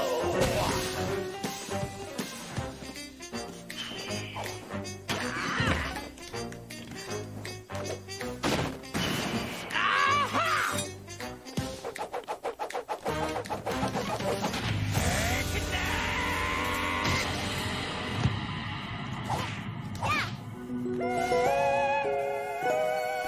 What were the categories and who won? You only watch them because there will be a new Smash character announced. Or it might be.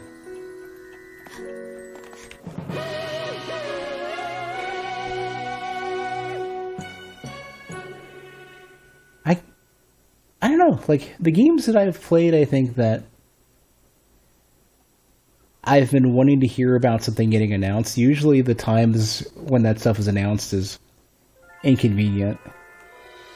I feel like I'm basically outing myself as this weird, like, this weird, non-conventional, you know, picky hipster.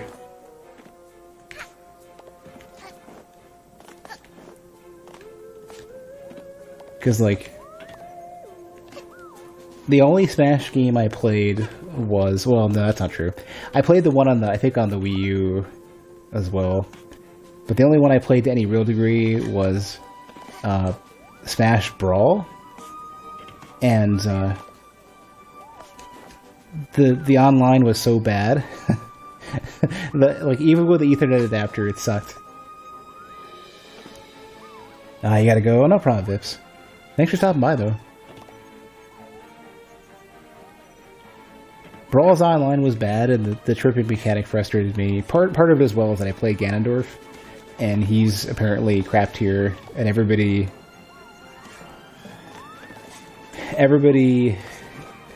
gave me shit for playing Ganondorf. I don't even remember if I streamed it. I definitely didn't stream the Emissary.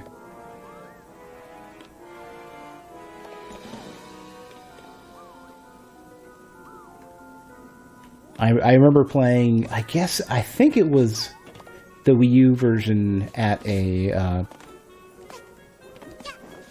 either at like an event or at like PAX at a hotel room or something.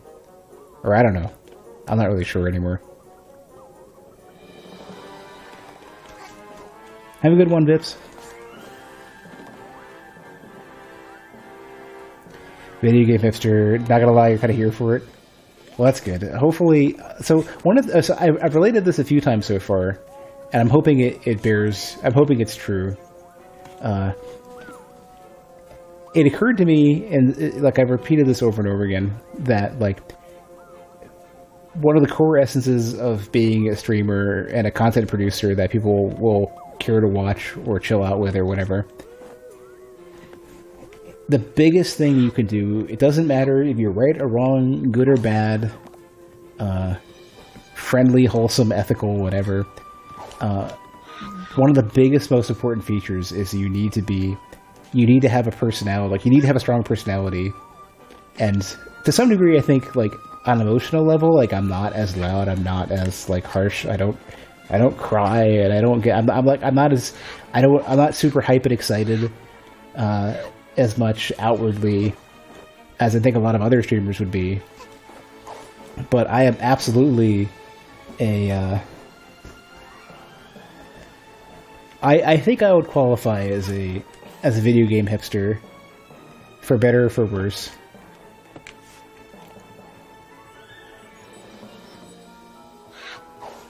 Oh, this is the bedroom. And if that's my defining quality, I think it's at least something. It is character, one way or another, by choice or not.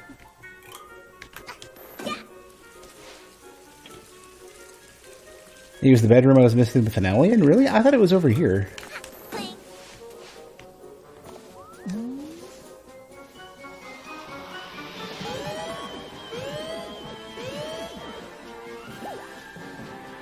Subcon in the bedroom.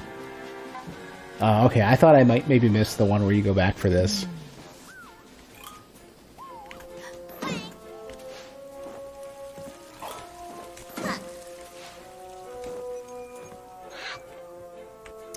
I think I already went. Is this not Subcon? Hold on a sec. What was this? Did I do this one? No, this had nothing. What was the point of this?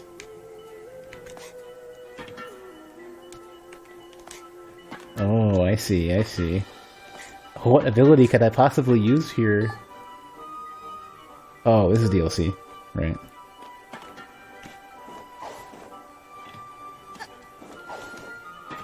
What possibly could be required to enter this?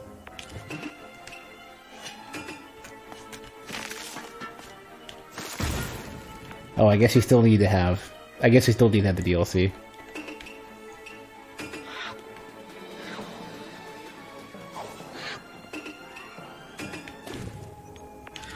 I like how the Yakuza at least seems to have an entrance in the sewer. It's kind of a nice touch.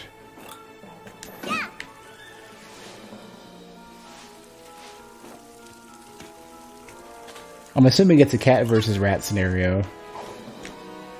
I went backwards. Highest quality thing they made.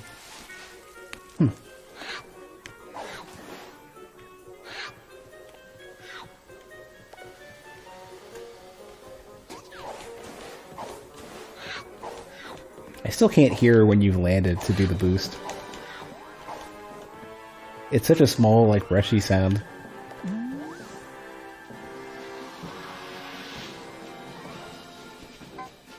Oh, I didn't, you're right. I haven't done that. Oh, that was why. I didn't want to do the stupid delivery quest. Right.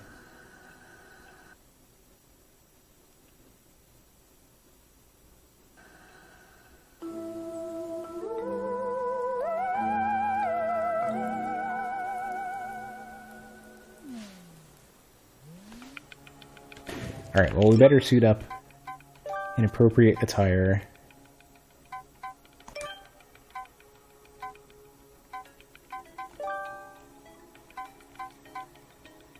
Where is it?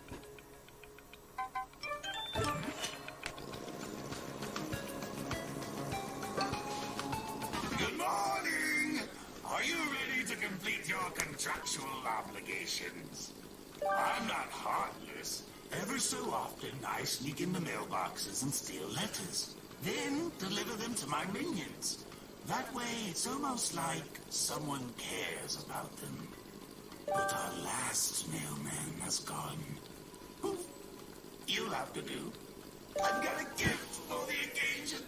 Although it requires a special kind of hat to use.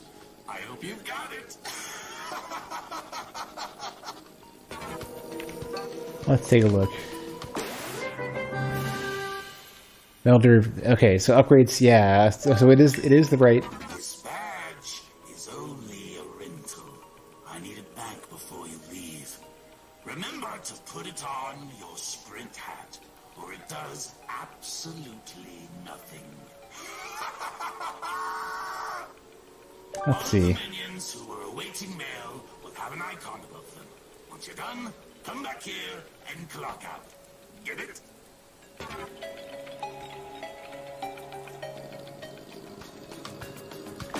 I don't have the badge. No, I do. Oh, they just gave me a rental version of the same badge that I already have. God damn it! I thought it would be a better version of the badge I've already got. Fire mail. Oh, it's a mail delivery version of the one I've got. Oh yeah, you're right. It's different.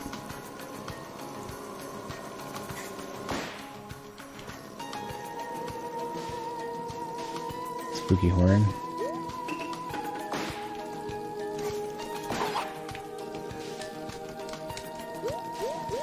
I don't know what button that is.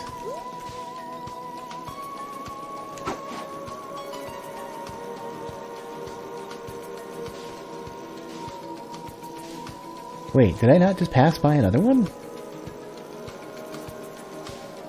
No. You don't want mail? Potato receivers behind the firewall. Left control on key. Oh. Oh right, I'm pressing it on the wrong button. Dash crouch is R2 though.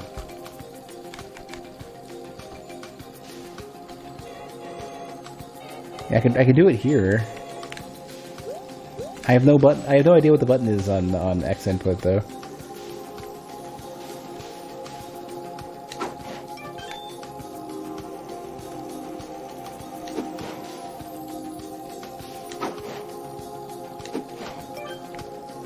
Hey, look at me, I'm a FedEx driver.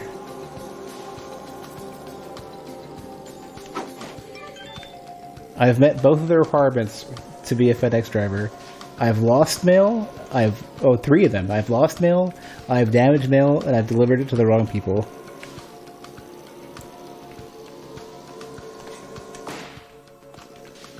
See, the trick is that every single one of these is a PlayStation 5.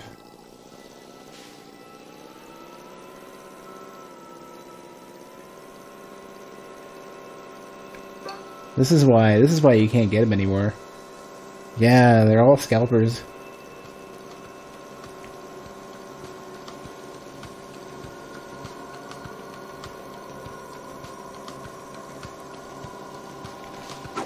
You get a mail.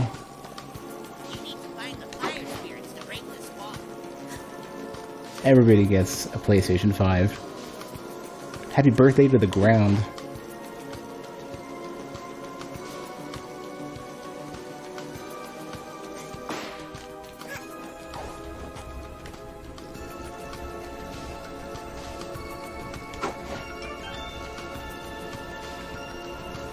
Speaking of happy birthdays, I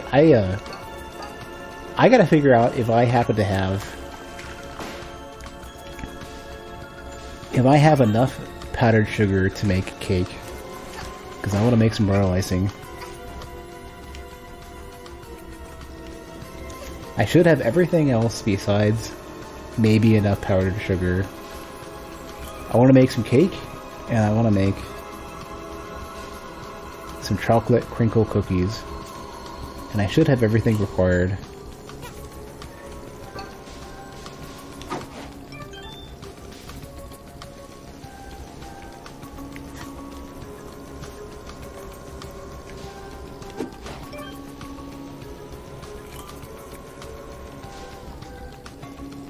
moving from bread into pastries.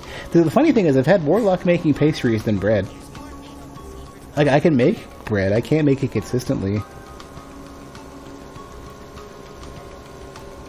It's mostly because, like, my proofing setup is not good enough yet.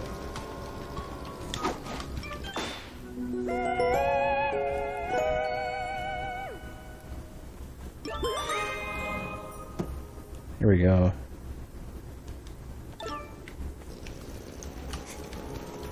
But, like, making cake and making cookies and stuff is easy. It's so much more straightforward than bread. Bread is a fucking mystery.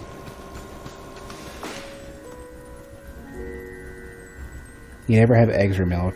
That's true. I just keep milk powder. I have some eggs left. I might have, like, out of 36 eggs that I bought last time I got groceries, I have 10, I think. Maybe. Gotta get more.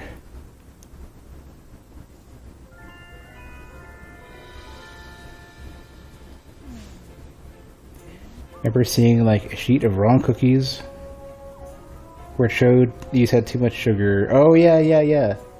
It's like too much flour, baked it too much, whatever it was. Temperature wrong. Like, I like those sorts of I like that kind of information, although I wonder if they could accurately reflect, like, how bad I could possibly mess up making cookies. But every time I've made cookies from scratch, they've always turned out, they've been perfect. Never had any issue. Bread, on the other hand, I want that. Bread is absolutely sensitive to like, extremely sensitive to temperature and stuff.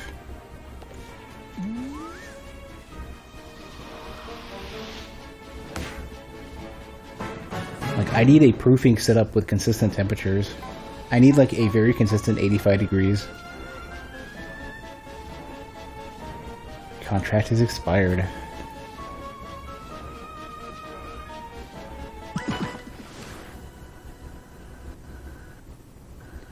Your bread has been going pretty well, but you think you have good ambient temps. I think you said your apartment was warmer, though, right? Wasn't it in the 80s range?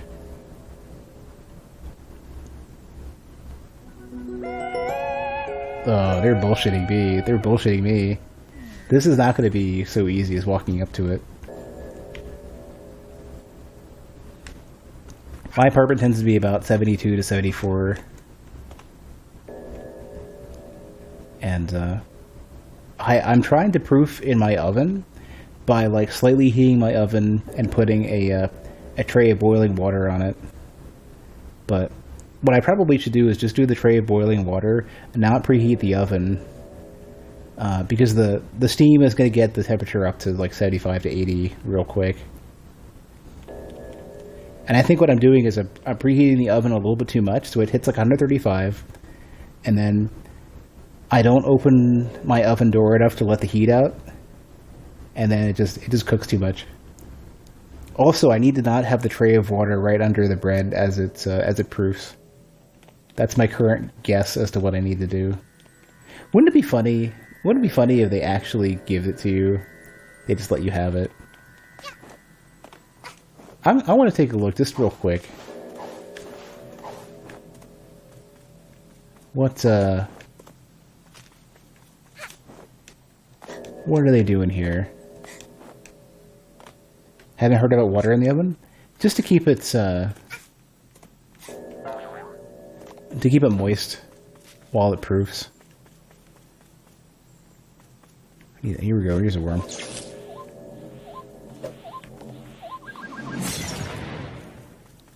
I like how I got everything besides the first one.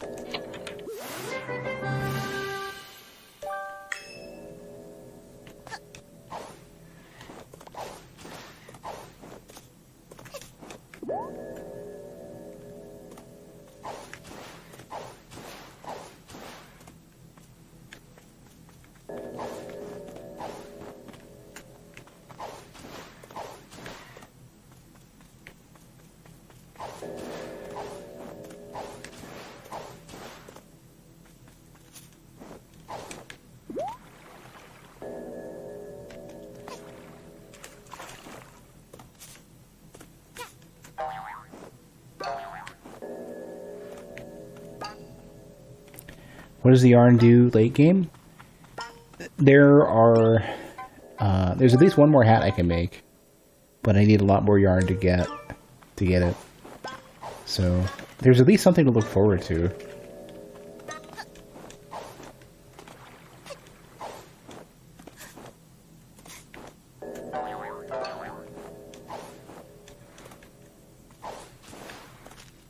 Okay, well, I don't think there's anything new for me to get besides this. I knew it. Remember how the old contractor had his head pop off? That wasn't a coincidence. It popped off the moment he stopped being useful to me. And guess who else just became obsolete? That's right. You. Now that possessed outhouse isn't bothering me anymore, and all those contracts of yours are tidied away, I don't need you around. Besides, you didn't think I was gonna let you keep all these timepieces, did you? They fell in my forest, kid. They belong to me!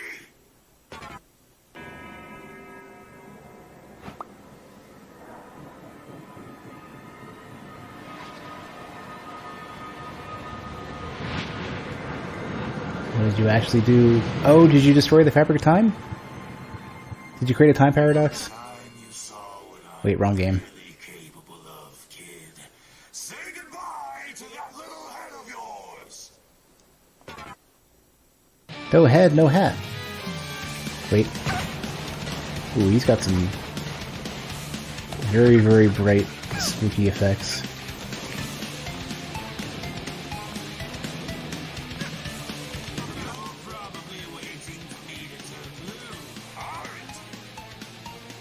Sorry, kiddo. Blue doesn't suit me. And I guess that makes me invincible, huh? That's too bad.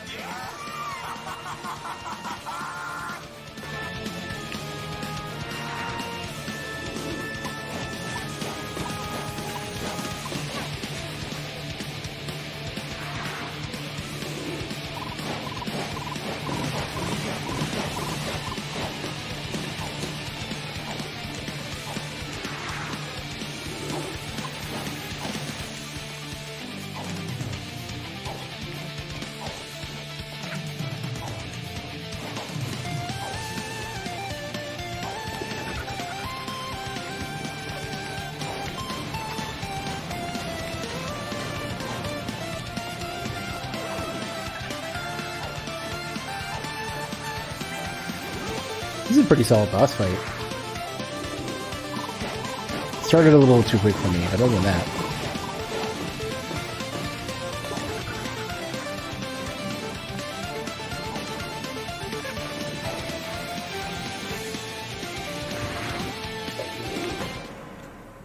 Oh, I see. It's blue paint. Did you just color me blue with my own attack? This can't count, right? Surely this doesn't count. Oh my god. So I did feel the Undertale vibes of this, and I'm feeling it right now. That does it. Time to die!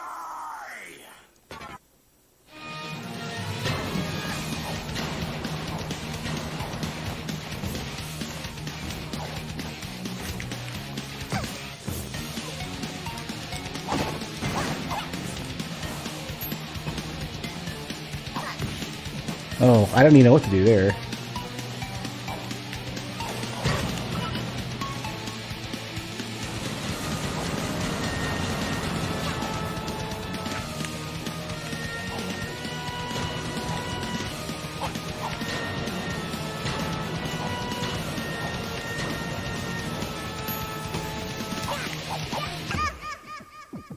I actually don't know how to... I should probably pay more attention. I bet you one of them is blue and one of them isn't.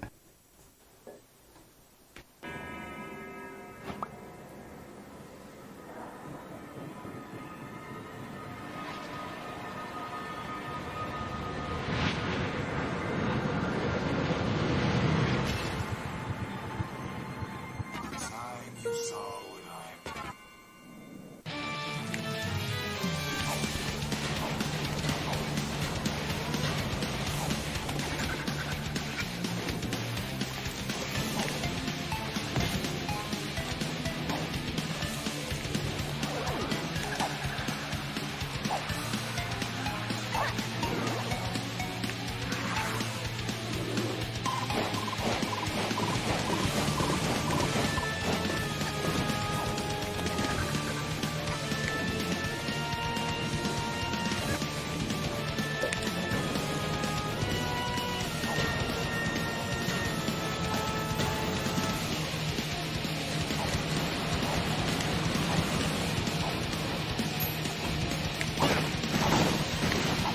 I wonder if it's just the one that's closest to you.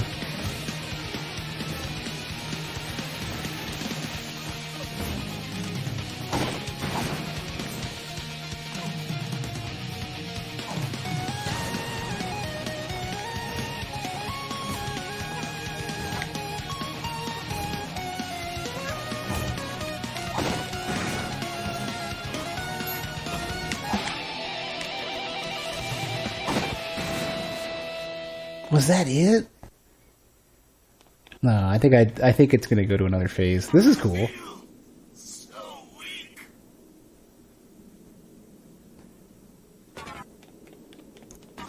Please have mercy.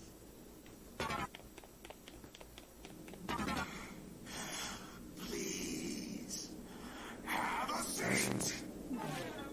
Oop. All these timepieces landed in my forest. They are my property. So, let's make a deal, young lady. You get out of my forest, and we never see you again. How's that sound for a deal? Not a fan. Too bad. You don't make the calls here. Did a prompt show up and I skipped it on the first frame or something? Did I blink and not realize what happened? Here, I'll even make it easier for you. Take all your junk and leave.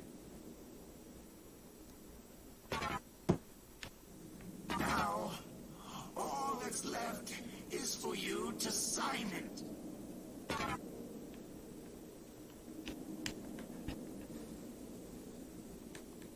Oh, I can't leave. Oh well.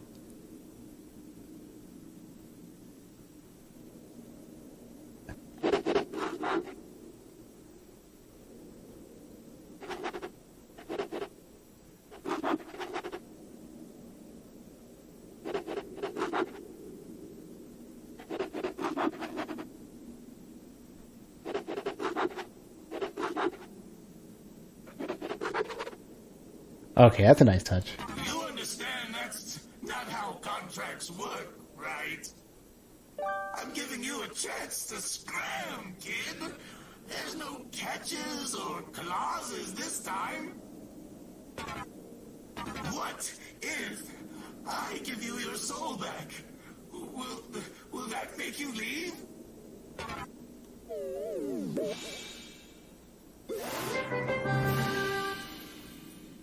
You got your soul back. You feel relieved, energized, and just the usual amount of empty. Oh no.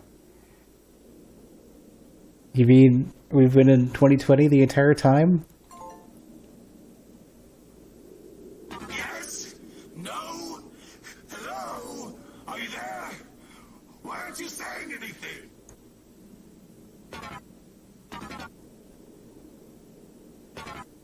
You're quite the character, aren't you? And a tough negotiator. Fine. I'll sweeten the deal for you.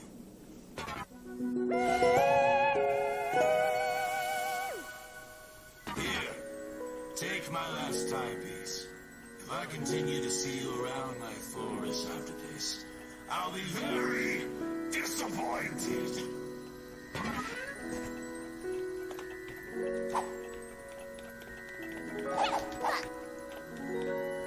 What if you try to leave? Hold on a sec. What if I just bail? Oh, I can't. Wait, I can. See you later. Or sort of. There's. Oh no, it's the abyss all over again. Maybe I could unequip the ring and I'll be good. That'll be back to New Londo.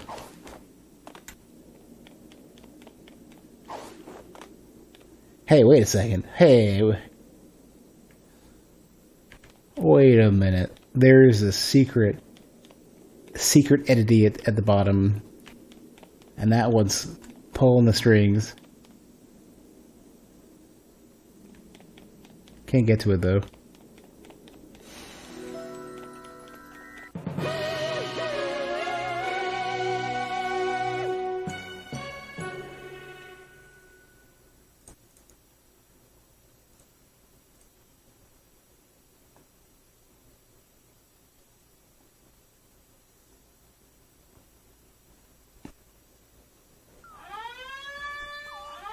Who is it? Is it must? No, it's you. Oh, because you're BFFs? Oh, he's got his, like, his stink is all over the place. Look at this, you can see the lines. It's powerful. Powerful stink. Nice place you got here, kiddo. What's up? Still alive and well, I see. What a shame. How about we fix that with a little deal? Tell you what, you do some fresh new contracts for me, and I'll reward you handsomely. If you survive, that is. I've got this little map for you. You'll notice I've marked just one contract on it for now. You'll have to complete it before you unlock the rest. Checks and balances, you know.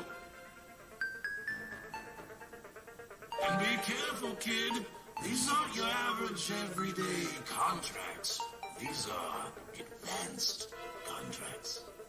We wouldn't want you to die on the job, right?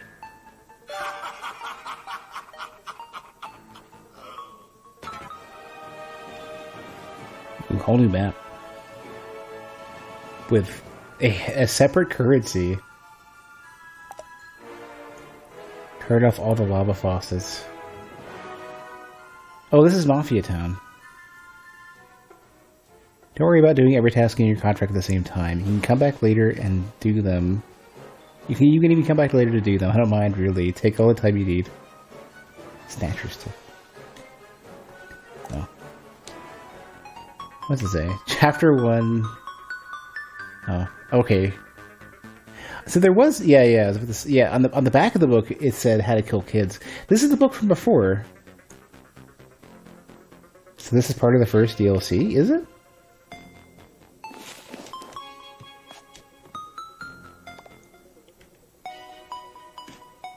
You ready to die some more? Great! Alright, let's go see what do.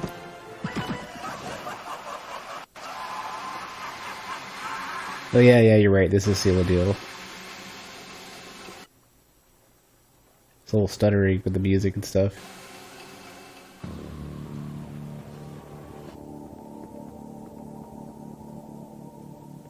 Oh. Look at mess. This is terrible. Someone turn on all faucets in Mafia Town. Was it you? Little hat kid. Can't eat your clothes all. Okay, so this is the same one as before, except for something. These are the levels of the game, but much harder. Okay.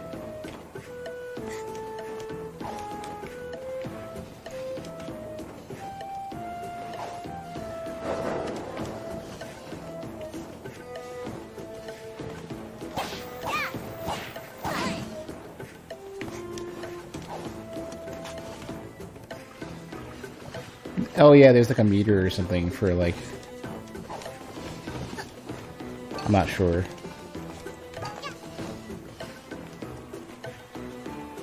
I think you can get too hot in this or something. I don't know.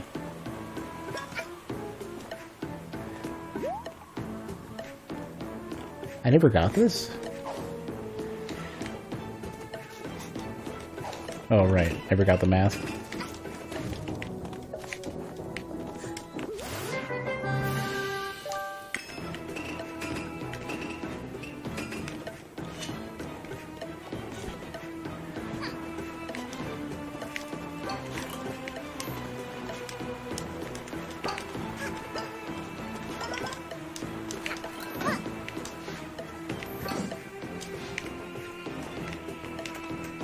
Yeah, the screen is closing in on me. It's got like too hot mood.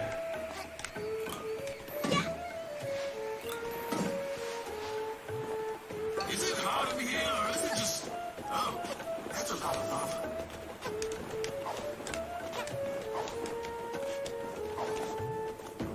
Gotta find myself a source of water. What? Ah, give me the double jump.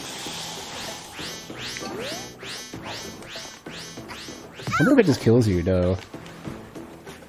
You just lose health.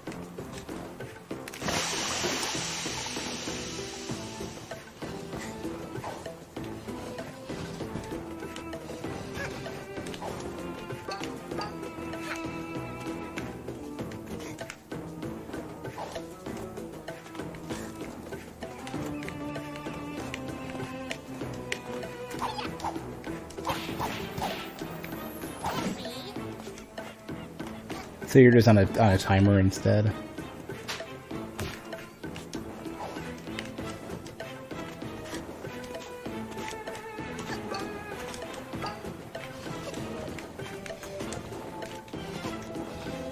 Oh, there's fire.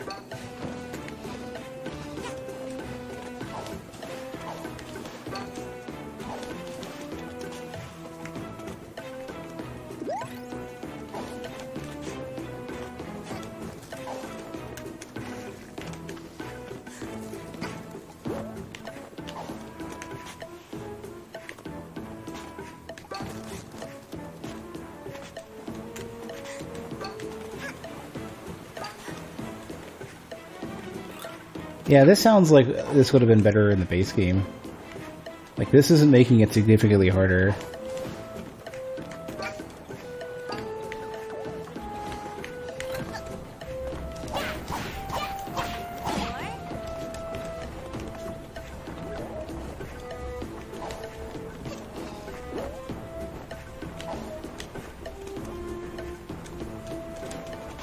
A lot of people have trouble with this? Really? I guess it's, you know, for the market that this game would be for, the same as like Mario 64 or Galaxy, whatever. The base levels tend to be so incredibly easy that adding a little extra challenge really isn't that big of a deal. Like, Nintendo hasn't been proper, like, no Mario game has been proper hard in forever on the base levels. Like Mario 3, a little bit of Mario Worlds, but even the base levels, like, you don't need to beat all of World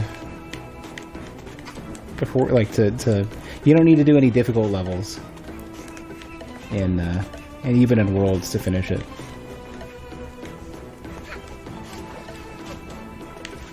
Mario 3, on the other hand, has some really tricky levels if you didn't use the warp whistles.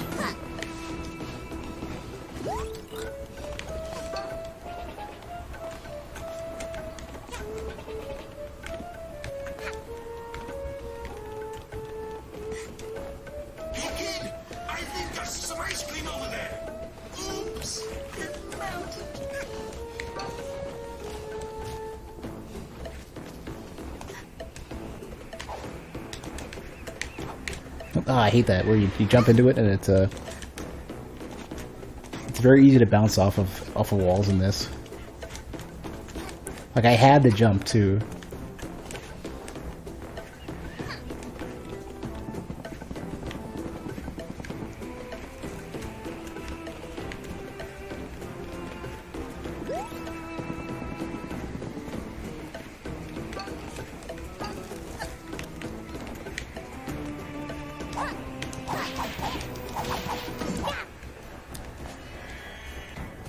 There we go.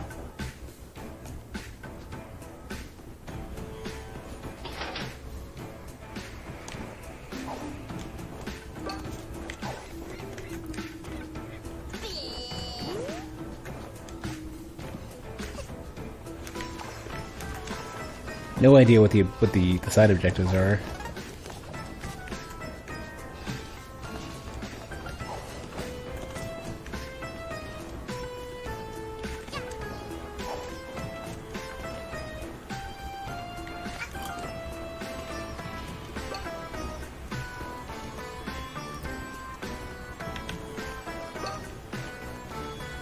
They hid those because people will try to do them in one. Yeah. You'd think at least they would reveal them later on, then.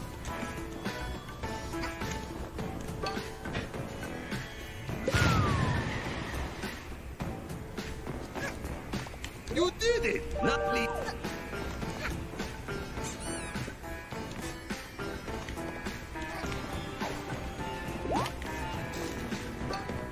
Oh, now I'm remembering. Yeah, these are the doors to open up the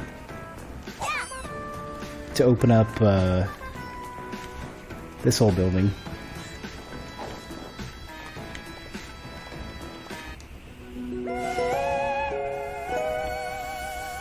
Ooh, weird corrupted time thingies.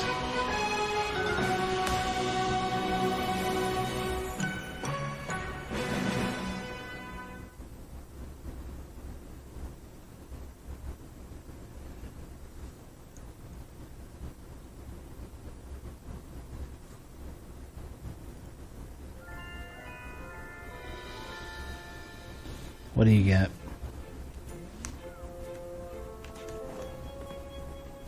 What do you want, kid? I'm rereading my favorite part of this book.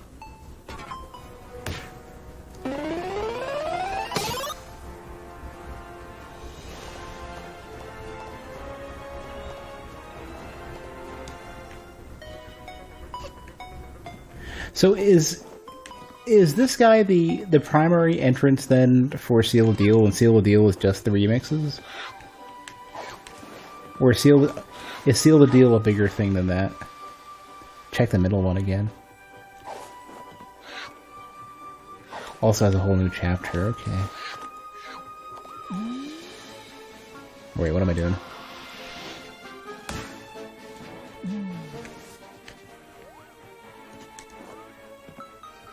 Back to the old grindstone.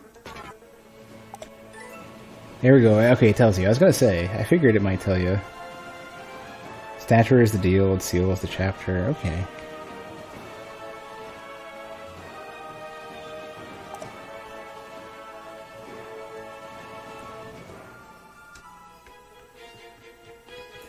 Alright, well, before we continue, let me take a break and hit the restroom and stretch my legs a little bit real quick. And then I'll continue.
Okay. Alright. Got a new bottle of water. Got a frustratingly off-kilter microphone that I'm trying to fix. There.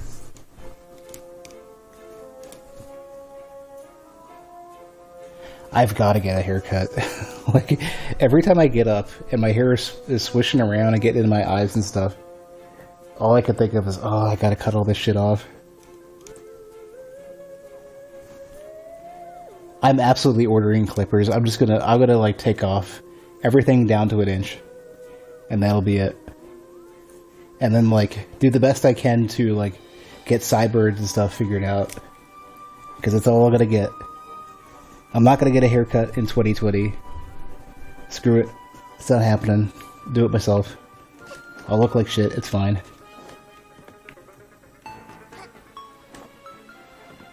Alright, okay, reward. Okay. Let's go back.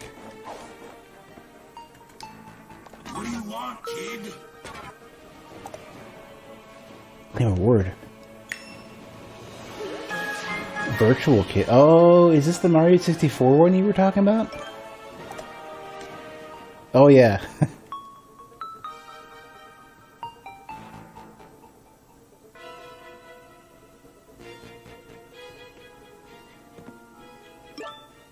Does that work with everything? Oh, it's a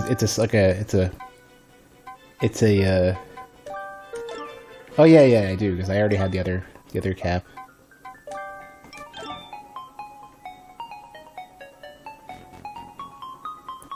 They moved that to the first Death Wish. What's a Death Wish? Is that what every level here is a Death Wish?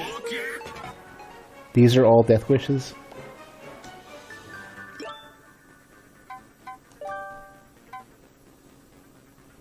Okay. Oh, Ice Hat looks better. When did I get this one? Or, I don't know. I don't like it. I mean... Let's go with, like, regular.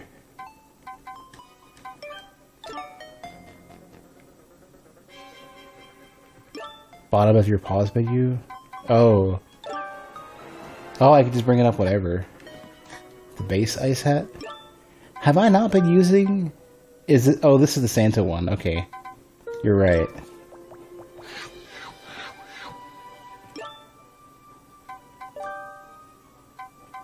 I want my freaking dinosaur hat. Ah, I wish I hadn't fucked it up. Because the buttons are backwards. Stupid buttons. I would have chosen it. Like, the button mappings betrayed me. Do I have coins? Probably not.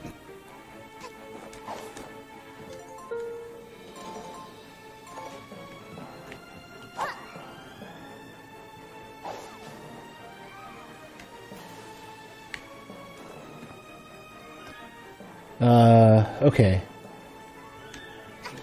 The remixes I'm not super interested in doing, just because unless they have like an amazing payoff, I'm not like not super interested in doing them. Like they'd have to have like a big like awesome new level slash amazing new ability slash lots of story, just cosmetic rewards and fun levels. Okay, well. In that case, you said the seal stuff was good, right? How do we get there?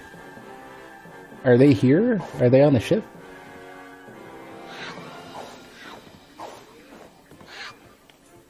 At 35 times? No!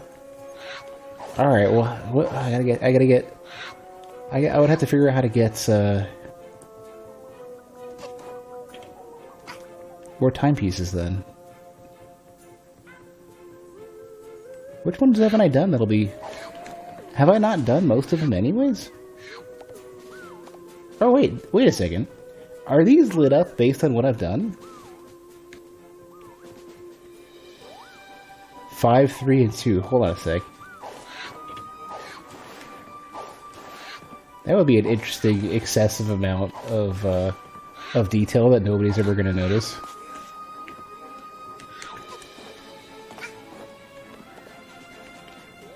Five and 1. What are that? What is that?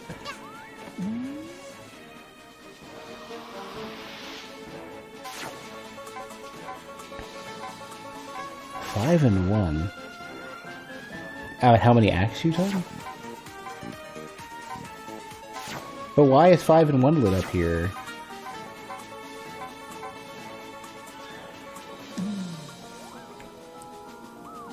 So 5 and 1 are lit up here. Yes, they are. 4 is not lit up.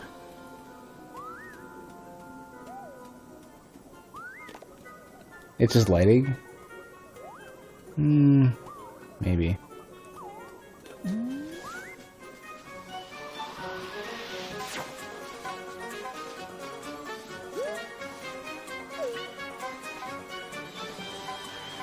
Battle of the Birds.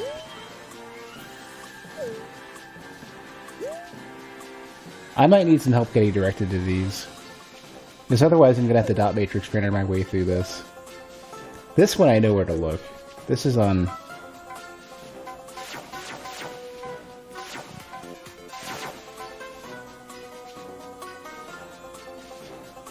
This is on, over here at the parade.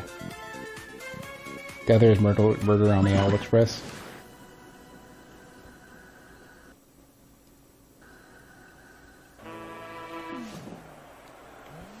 Alright, so let's ignore the parade.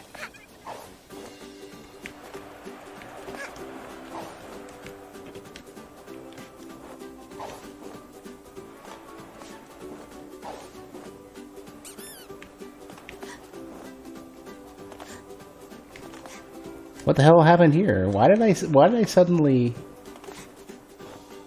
massively reduce the gravity here? I think I broke something. I'm on the moon? Is the gravity on all the levels now different because Mustache Girl messed everything up? Has this always been low gravity and I didn't notice until now?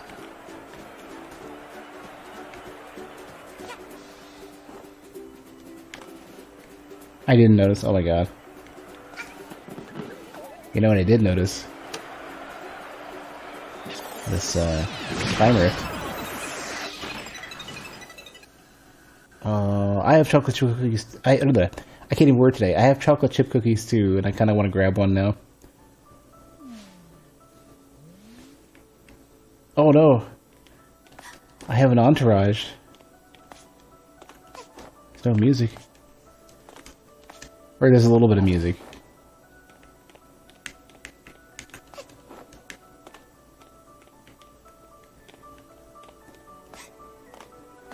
Oh, you're right. Yeah, you have the very, like, slow skippy one.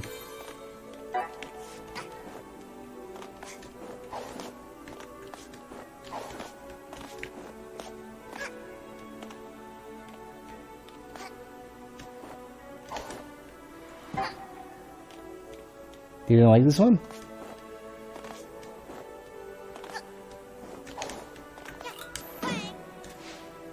So far, it's been okay.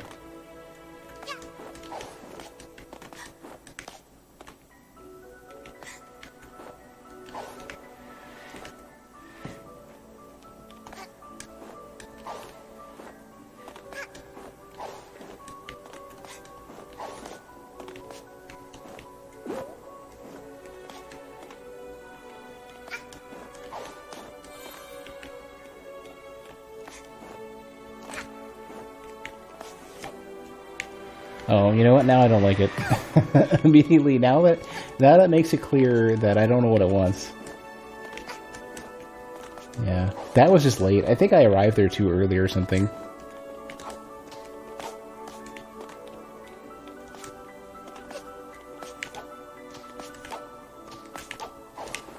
Shouldn't have done that.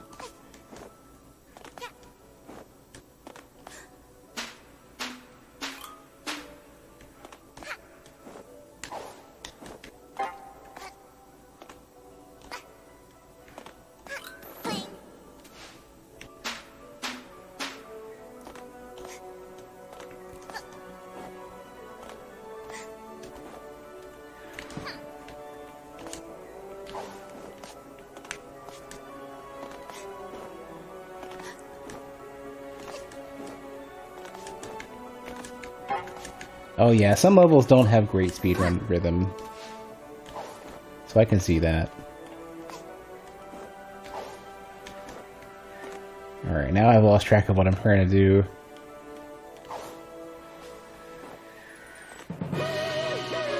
Good.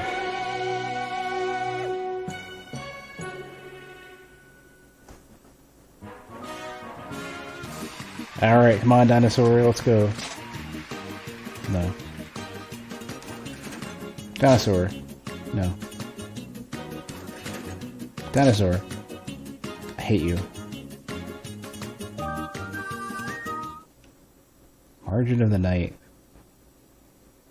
I want my goofy T-Rex costume.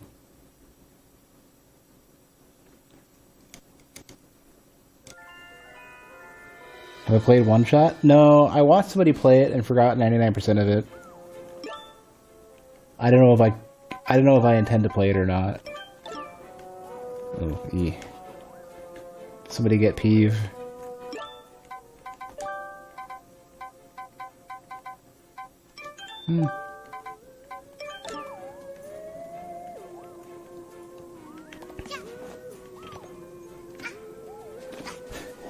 There's a couple games that I'm not sure if I want to play because between a couple different people, some streamers that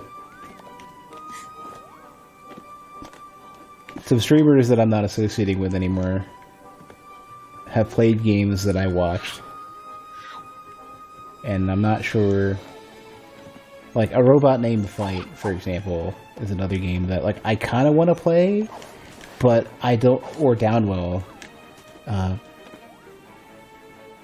That like I don't know if that's going to bring back some memories in my head that I don't want to deal with. One Shot, I don't think I saw enough of it to even know what the story was.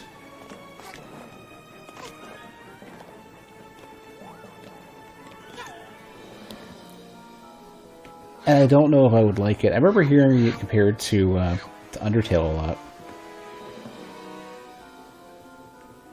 But Downwell I like as a game, but I don't know if anybody would care to watch it, and it's pretty difficult, but I think it's a cool concept and it feels fun to play for Downwell. A Robot Named Fight, on the other hand, seems to be a very competent Metroid-like roguelite.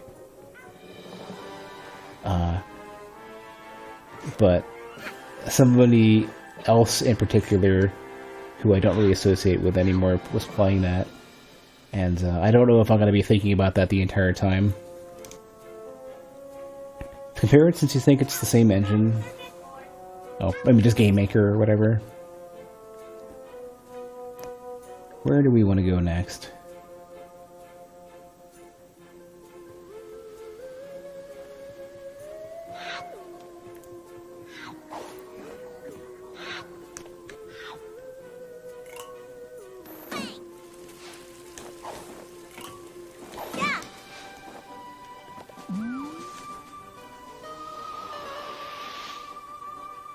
I don't think I've done any of these, no.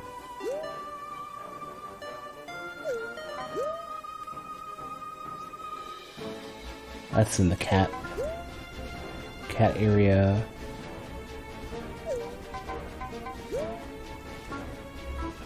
Oh. These are tricky.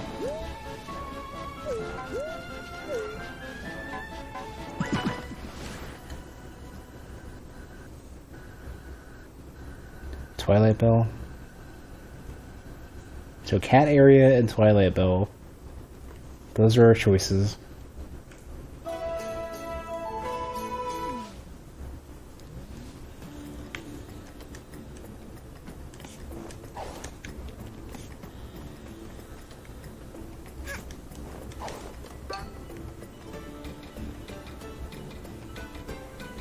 I hear one.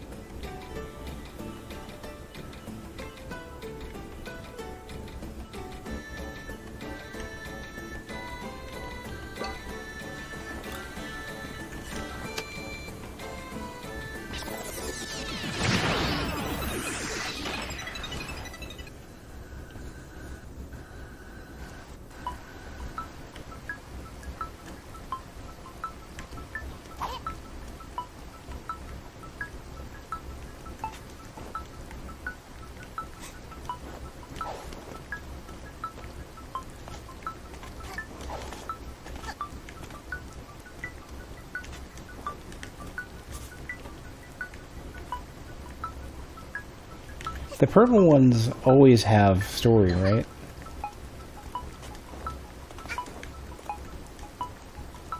Oh, I've gotten it stuck more than once there. That's consistent. I can make this very easy. Like I can make this break really easy. It's so strange. You'd think there'd be more in place to guard against that, besides just like generic unstuck code.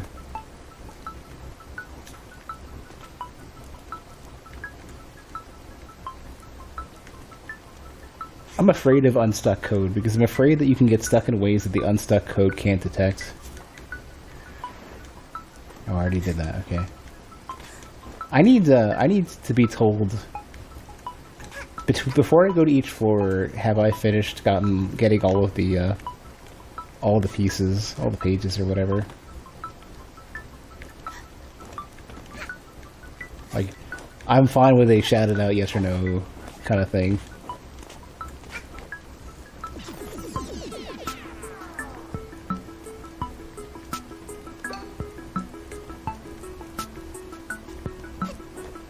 Because otherwise it's just, all these kind of hunt and peck kind of things, there's no real mystery, it's just literally just...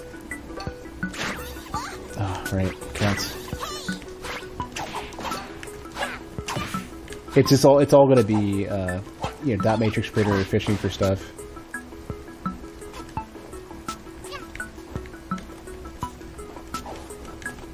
Like games like Outer Wilds in their hands. That was weird. Alright. Oberdin or Outer Wilds, on the other hand, are a lot different for me because, unlike with like more standard collectathon games like this, you're piecing together clues, and having to do that yourself is really interesting and engaging. But having to just browse until you find it, there's not really much to that. There's nothing that really engages me there.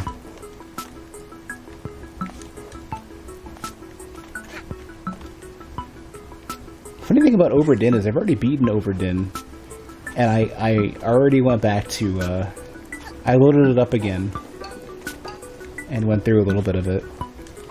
I like the pacing. I want another. I know it doesn't make any sense for them to do it, for Lucas Pope to do it. If there was another mystery like Return of the Oberdin, with exactly the same mechanics in every way, but just another tragic mess of characters dying, and I had to put it together, I would be all over that. I totally would.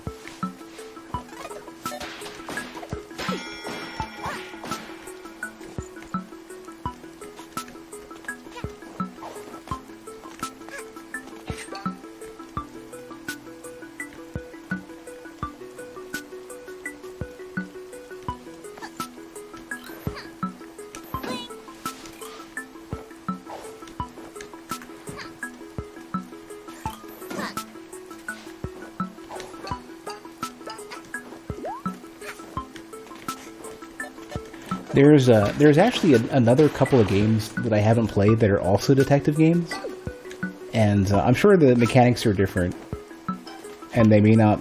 It's going to be hard. They're going to be, any game's going to be hard pressed to follow up after Return of the Oberdin and Outer Wilds. But there is a couple of games in a very short 2-game series called Frog Detective. And the small bit I've seen of it, as well as just their Twitter account, has totally sold me on the game. Both of the games. And I want to pick those up at some point and stream them. They're going to be fun.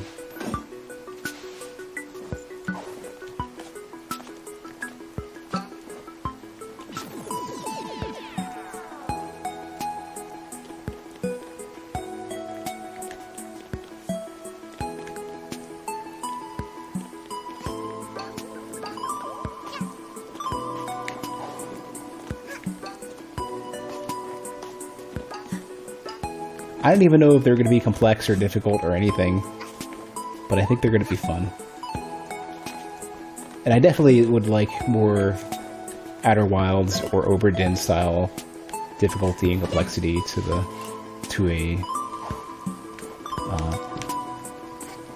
a detective game. You want another game like Outer Wilds? Yeah. Closest I've played so far is literally just Oberdin. Both are pretty similar in their core, like the lack of being aided, the lack of being directed in any real way.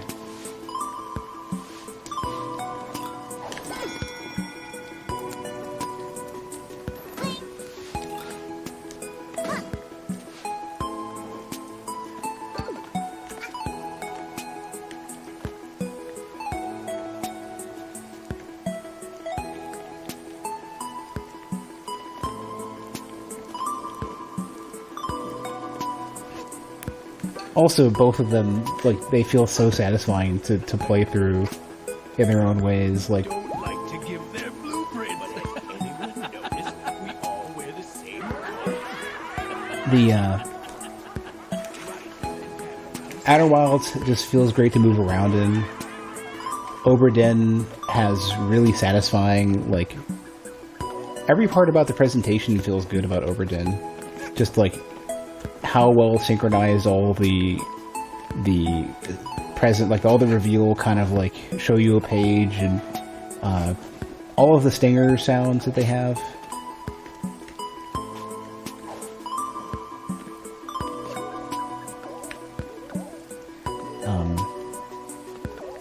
Sort of like the satisfaction of, oh, I got 3, and then it reveals what they are, and the pacing for that is so good. Like the navigating through the book, you know, Lucas Pope is really, really good at making like such mundane things feel good.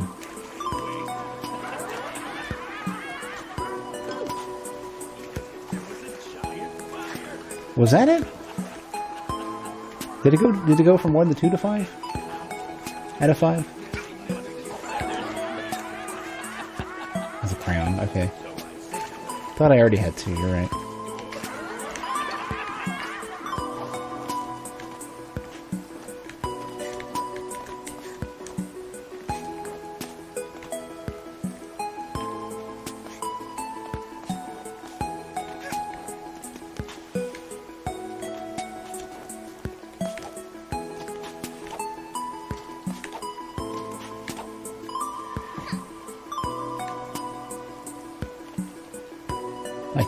So regarding Lucas Pope's games, I'm only aware of 2. Well, no, I guess there's one more that I haven't played yet.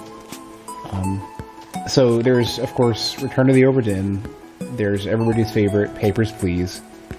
I believe there's one more where you manage a news network or something like that.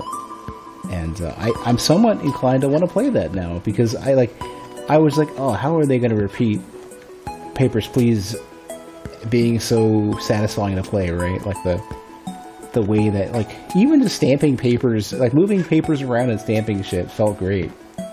Like the super basic interactions in that game feel great. And Oberdin kind of confirmed that it's not a fluke. It's not a fluke, it's a loop.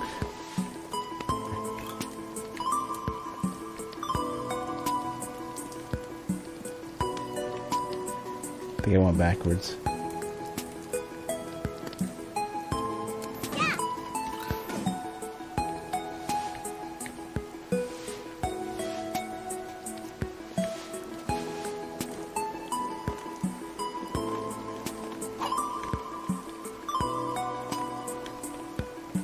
I don't remember what the name of the other game was, though. I mean, I could easily search Lucas Pope and get the name of it.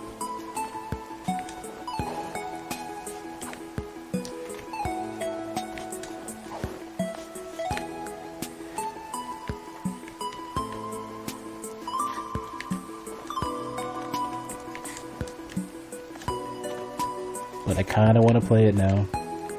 There's a few other similar games too, like Observation. I watched Newtaf play about 10 minutes of, and I didn't really get an idea of what's going on, except for it's some sort of additional detective story. I feel like I can land on that.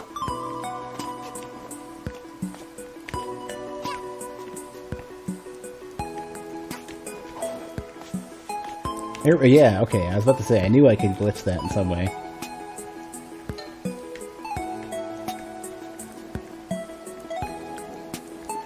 Observation is one of them. Talos Principle is now on my to-do list. I've been wanting to play Talos Principle forever. I just didn't think I'd be smart enough to play it.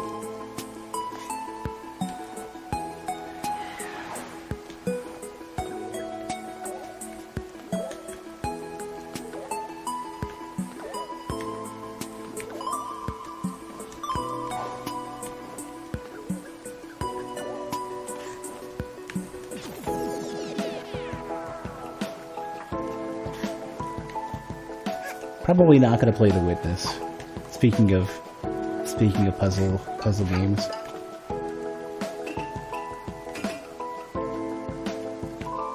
Final two are here. Okay.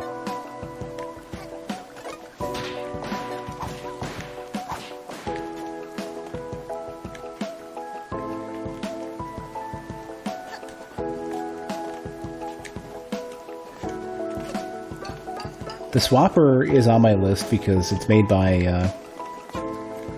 one of the developers who made Noita did the Swapper, and that suddenly elevates it a lot for me. Like, that alone elevates the Swapper a bit. I heard the Swapper was really good too.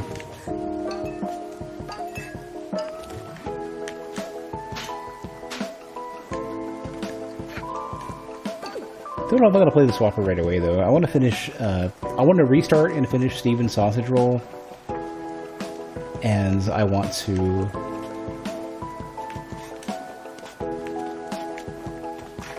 I want to actually finish Baba Is You, but I might have to restart Baba. And you're right, yeah.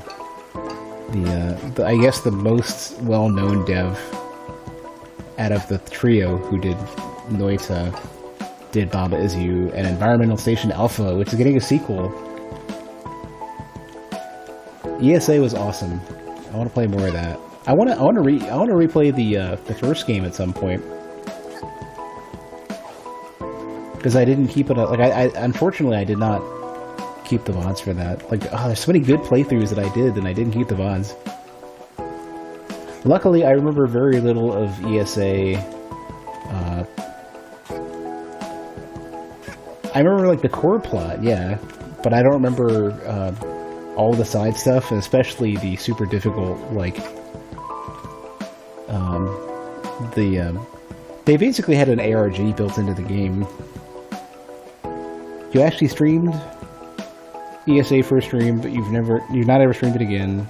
You start to get to the point where you're taking 30 minutes to an hour on a single puzzle. Oh, do you mean Baba? It took me forever to make progress with Baba. And I put it down because I felt so embarrassed that I was playing it and making no progress, and I figured it would basically be either me looking like a fool or people backseating it to death. I figured maybe I couldn't get up there. I don't know if I should restart Baba from scratch, or I should, I probably should. Or where I should load up my old VODs and review them.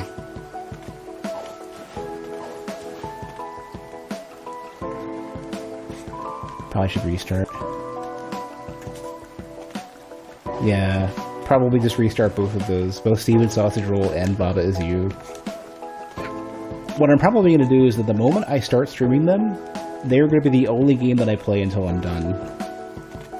And there will be the stages of grief as I play that. Especially Baba.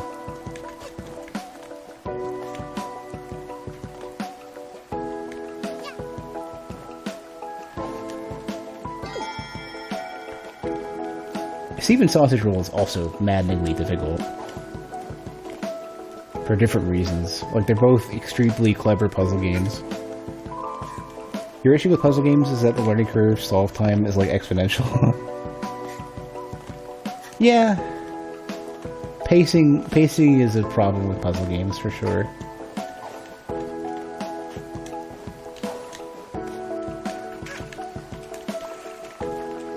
Yeah, here's where you can't dash in the water and, like, one or two other things. Like, you can crawl in the water. You can't dash, though. I think you can't wall jump or... No, just that you can't dash.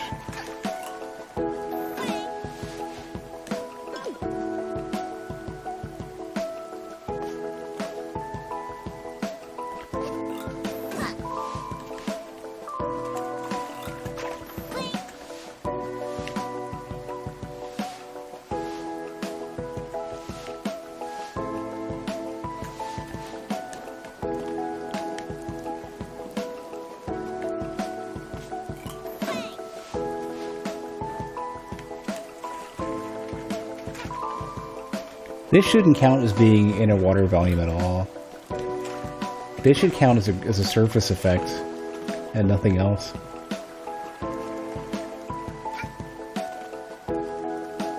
Just the same way as, like, any footstep variant occurs depending on the surface type.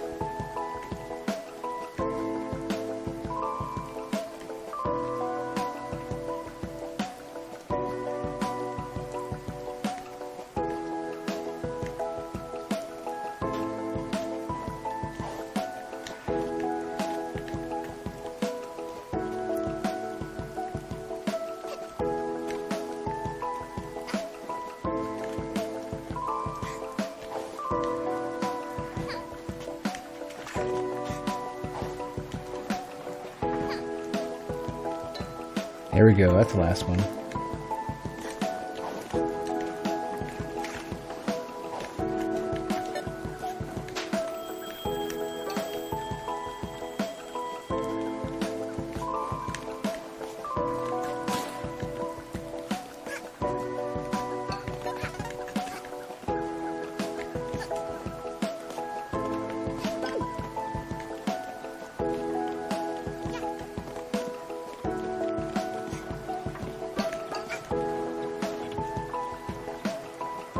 Well, that was really weird. Like, the jump behavior on those gears is really weird.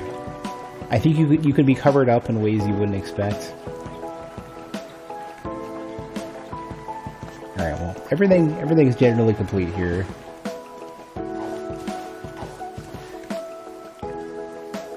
Here we go.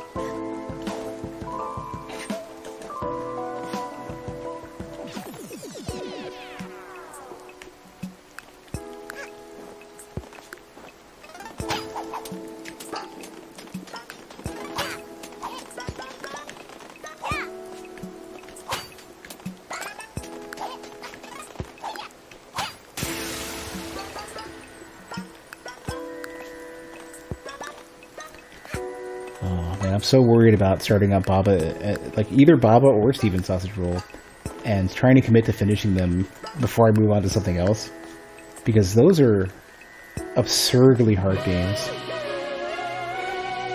But I don't want to let them beat me, but they're so hard. They're like my White Whale games. Twilight Ascent. Ooh, we've got Goat Story.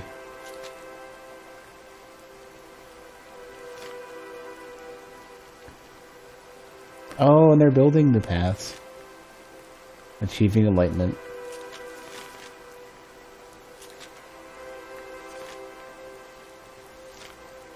And then they get coronavirus and it's all over.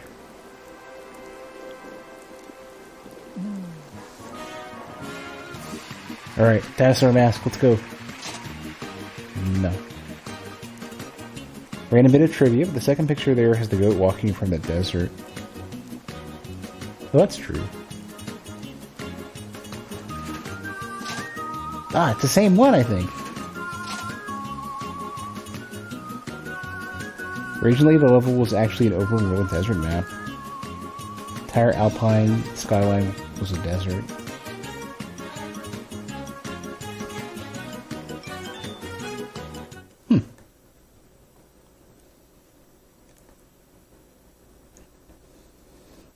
The most horizontal open map that they have, I think, is Subcon.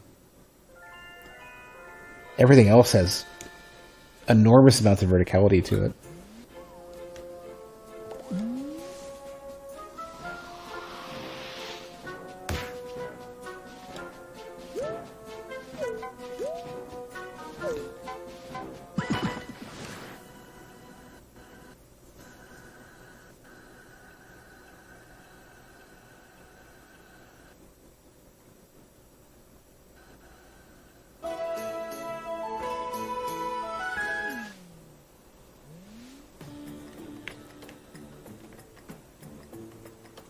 They didn't like the weird travel time between areas in the map. They changed things using separated islands and the zip lines.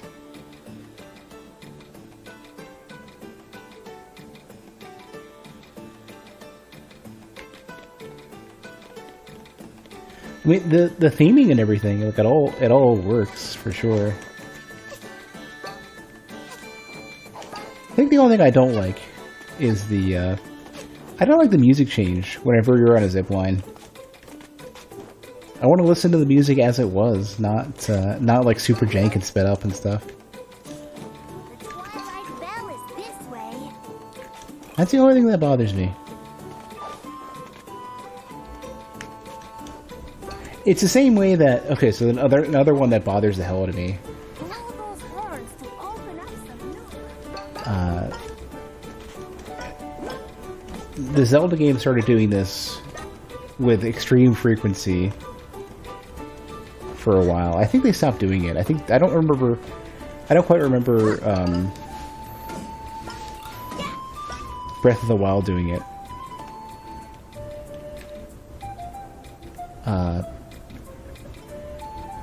The one that killed it the most for me was Twilight Princess would do this. So you know how, like, you usually had something you had to do in order to make the boss vulnerable in Twilight Princess? And most of the Zelda games have something similar to that, where, like, you have your sort of, like, you can beat in the boss phase. They got very musical with it, and they changed to kind of this goofy, shitty music instead of the awesome boss fight music. Blow those horns to open up. Just for, like, a few seconds while you beat on the boss before you gotta restart and, you know, make the boss vulnerable again. And I hated that.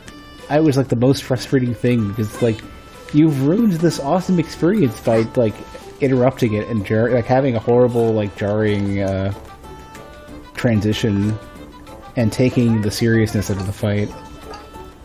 You love that stuff? I hate that stuff. It's awful. It breaks the immersion for me. For Wind Waker, yeah, I figured Wind Waker also did it. I just couldn't remember. I played a little bit of Wind Waker. I stopped with the Triforce Hunt for obvious reasons. This way.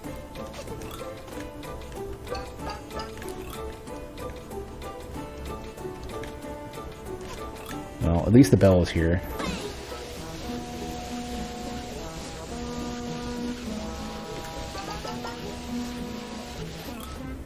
There are some games, I think, that do the music transition, like, well. I think Ori of the Blind Forest, I think, did it. Or Will of the more specifically, the Will of the Wisps.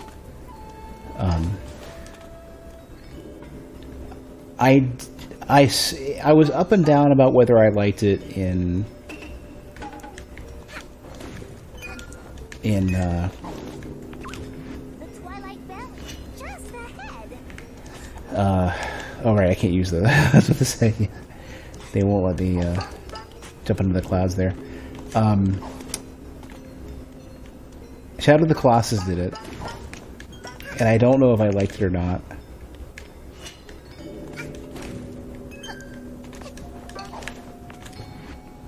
Like, if it's overdone, it's super cheesy, even if the music transition is good. It's the same way that It's the same way that with, you know, the Orange Scene to Smoke fight. I mean, of course, everybody knows that. And Dark Souls. You know how the music is really loud and booming and stuff, but it's also an extremely difficult fight you're going to repeat over and over and over again? Okay, just don't dash at all. It goes from, like, this is a big moment to, oh, not this shit again. It goes there real quick. You know, I almost kind of wish it had more somber music of, like, oh, here we go, this is a big deal. The Twilight Valley's just ahead. You know, just to remind you... I hate that shit. See, it did that same thing earlier, where, like, you don't turn around, so you can dash off to the side. I hate that so much. It's like one of the worst parts about this game, is that the jumping is so jank. So I still have... I do.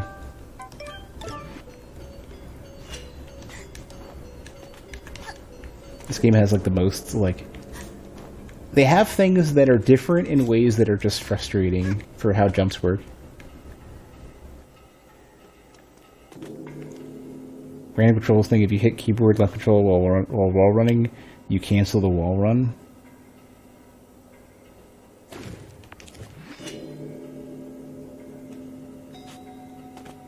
Yeah, but you can't do anything with it anymore. Think that's what I did? Maybe.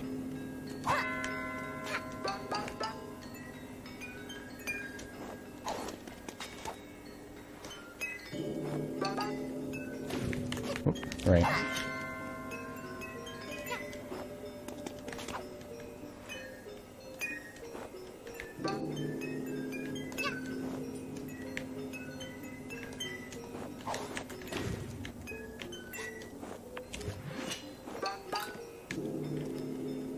Did I go too far for this thing? For this time rift?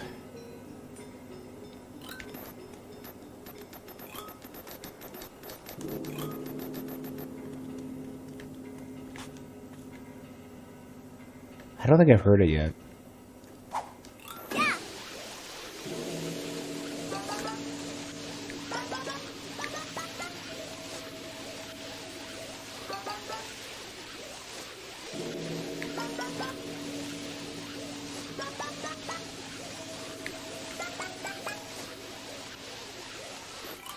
Wait, there it is.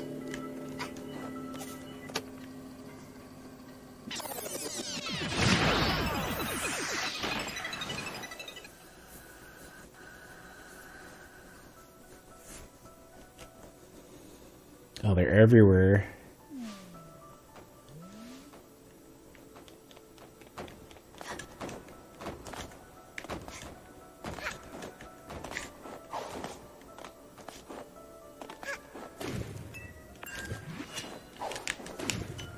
Oh, I could totally tease it with a hat. Okay.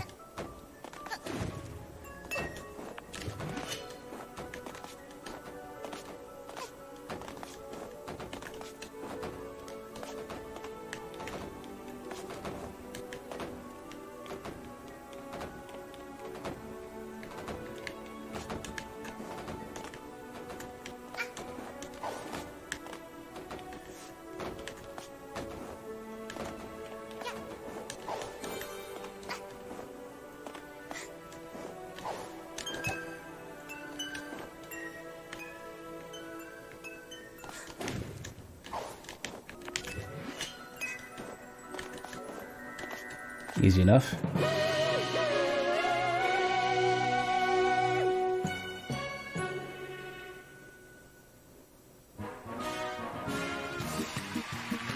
Dinosaur hat. No, not this piece of crap. I need to take this thing to get it out of the way.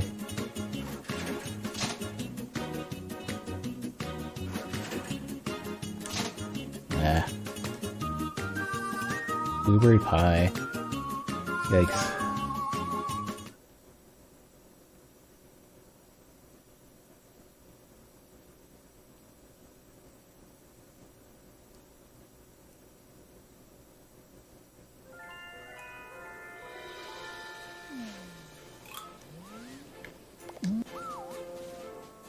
Where's the last one of these?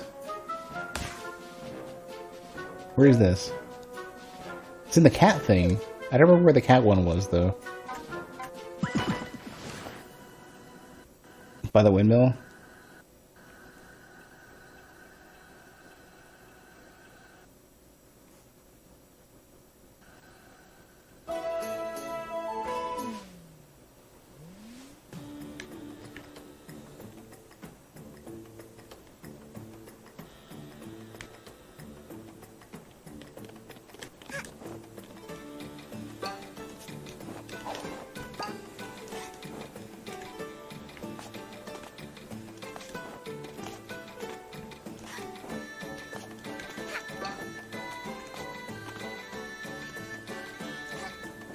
The old windmill is this way. Guessing I'm going to the right.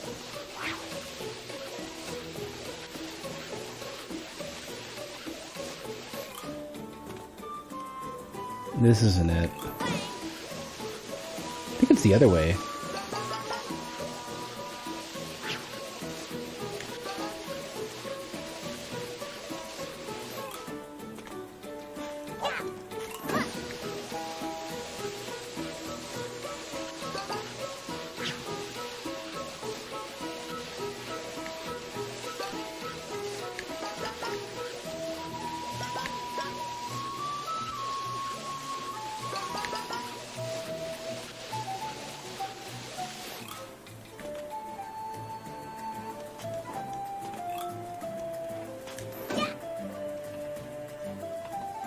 This seems wrong.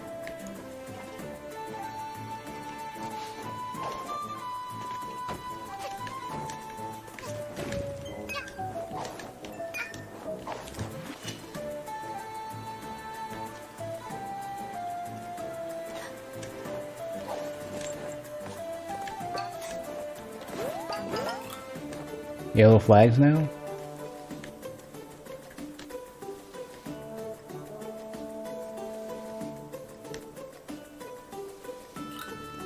This is not right. This is not the way. This is the way.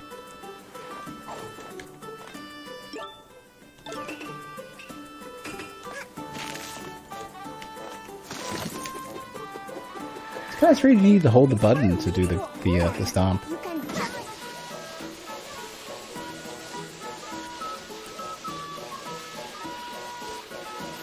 Hey, Portal.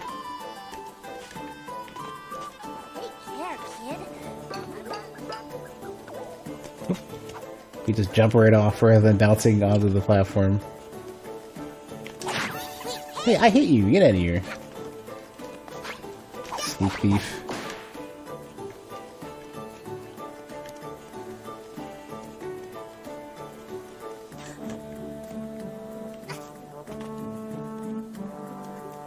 Cool, most people don't.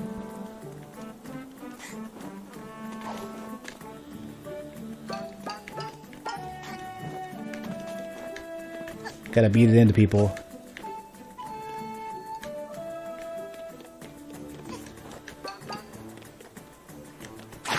I hit you. Get out of here. Do they not let you hit them the first time when they're invisible? I think it's something like that. You do have a question, do I have the DLC? I have sealed the deal, it seems. What? Really?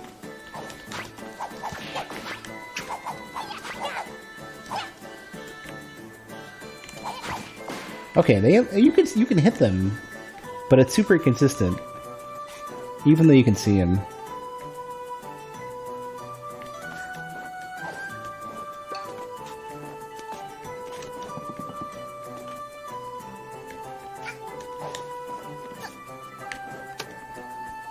Do the good old backflip entry.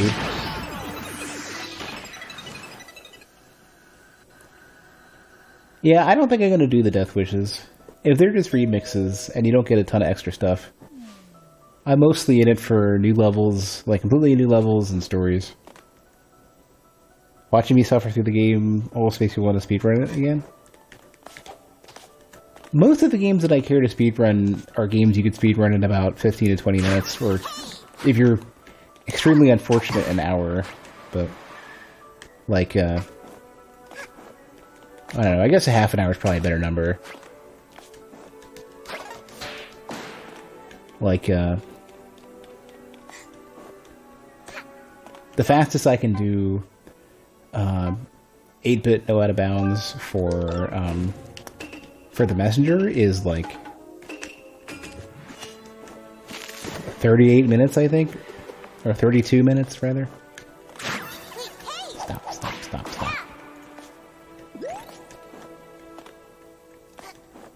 Meanwhile, I see you. You know what? No.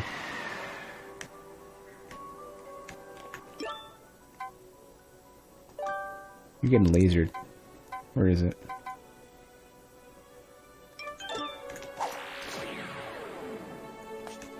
They're an obnoxious enemy to fight. They're not fun.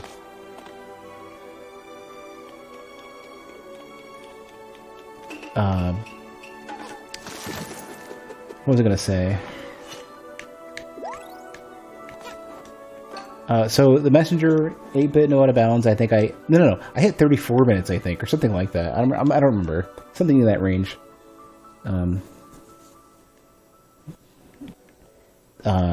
Monolith I can beat in about 5 and change minutes. 5th floor. Overlord. I guess you could just like, they're dumb enough to just go for it. Yeah, okay.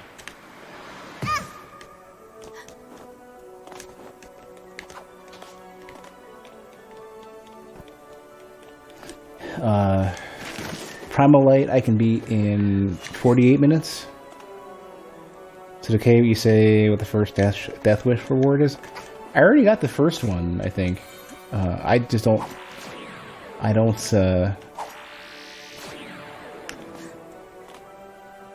think it's for me.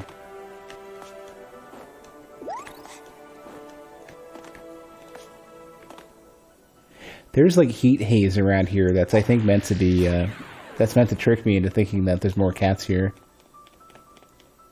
No, there are. Oh, okay, never mind. You can they just show you the, oh, it's so rude. The footsteps.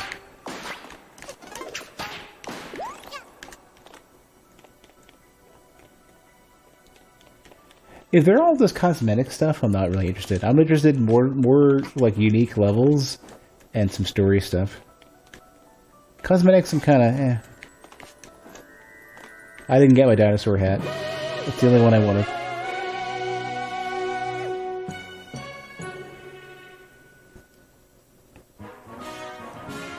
They're never gonna give it to me ever.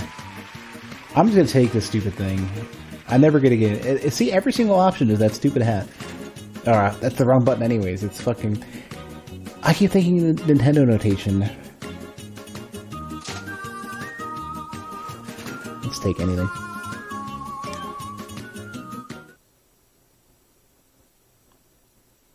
Three extra purple rifts in Death Wish. But I won't be able to unlock them right away, right? I gotta grind through the regular ones.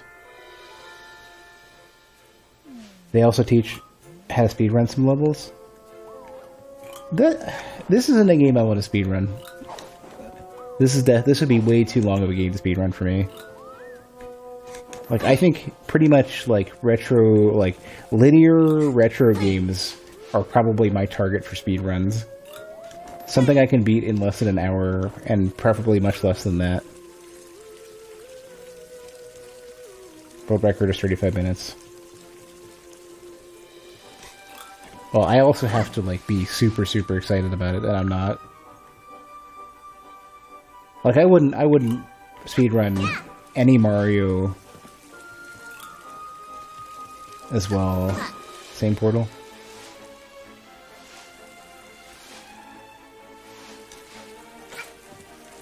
Never saw the Seal Deal loading screen before you got the Definitive Edition, which had both. Oh, I don't know. So Star Trolls had gifted it to me as part of, I guess it was one of the, oh, I got it, okay. Wait a second, was there a, Oh, they all have. Never mind, they all have band-aids. Churchill's had given it to me as a result of what, like Humble or something? Oh, the collector's box. Okay, okay. I know you had an extra from something.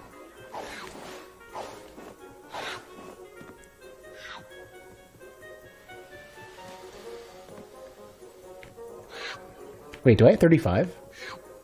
No. Wait, these are just Subcon. Well, Subcon has another rift or two I haven't gotten yet.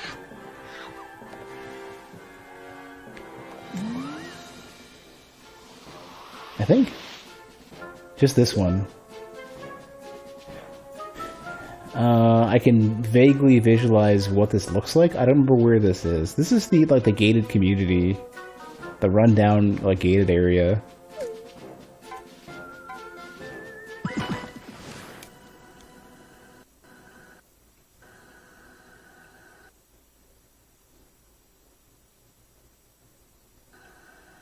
I think the best thing is pressing both up and down arrow keys at the same time.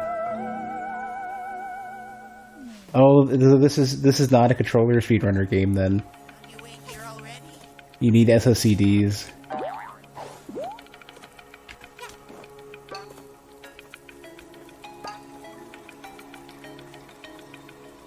I can't use up and down at the same time with the on the D-pad. That's the whole point. SOCDs aren't possible on a regular D-pad. That's also why a lot of fighting games don't like hitboxes, or, well, many. I don't know about all of them, but many. Because you can, certain games allow you to basically do, like, you can walk forward while also be... Well, you can't press them at the same time. Oh, I didn't know you could switch hats like this. Oh, right. Yeah, you're right. Switch allows SOCDs as well. You're right.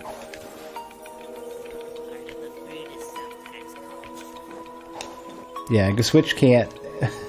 They have to be both usable as face buttons, so you can press both. You're right. This is not where I want to be.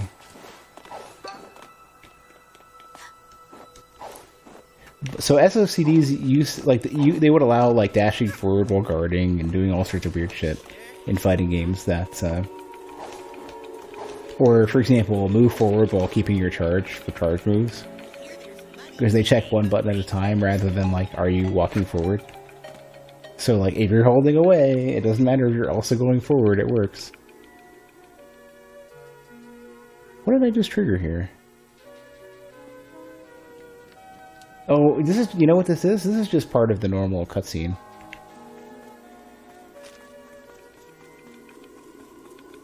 Here there's money.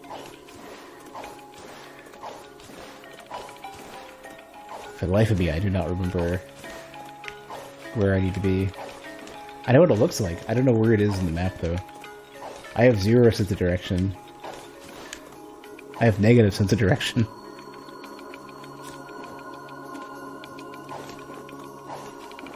It might be around here.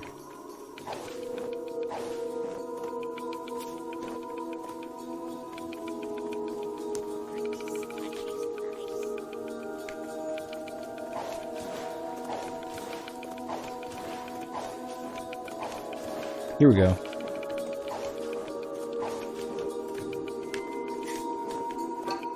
It's like off in a corner. You've eaten every death wish yourself except for the bonus stamps in the final one. Yeah, I think that's the kind of thing where it's like, I appreciate the game with what the base content is. I don't need to stretch it out.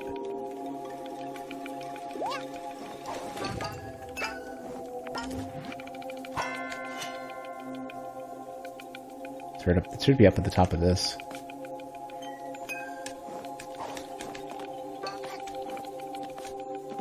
Yeah, there it is.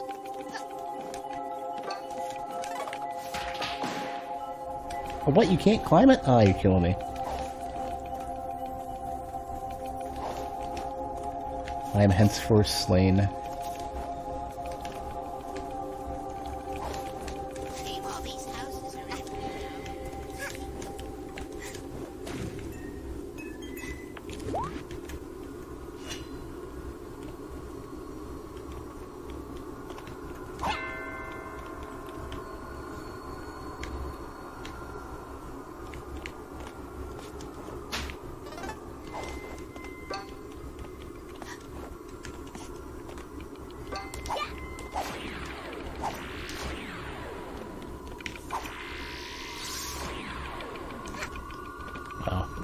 Very, very helpful laser there.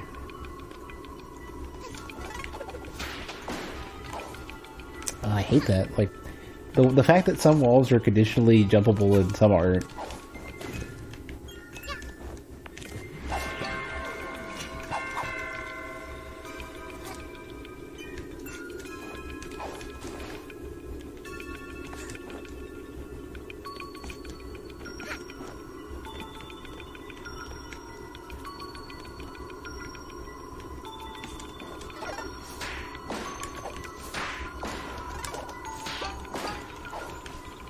Yeah, they just want me to go backwards to get it, I think. Or I don't know, actually.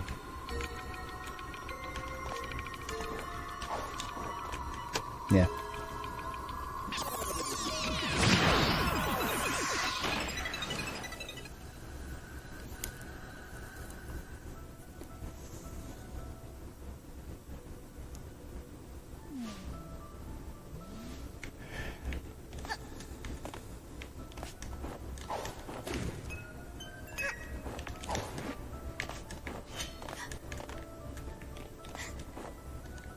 What? Ah, grab it, please.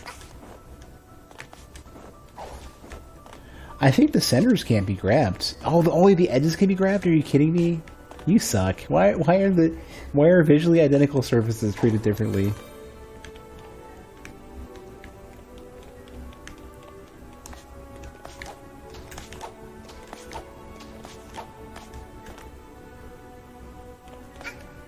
No, I should have walked. I should have, like, ran up it, though. This game has a lot of that. It has a lot of, like, weird stuff that's, like, not consistent.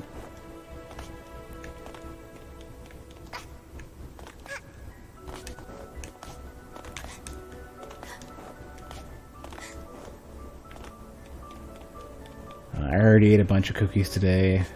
I want to get some more. I ate a few earlier the day before the stream started, and I've got probably at least another sleeve or two left.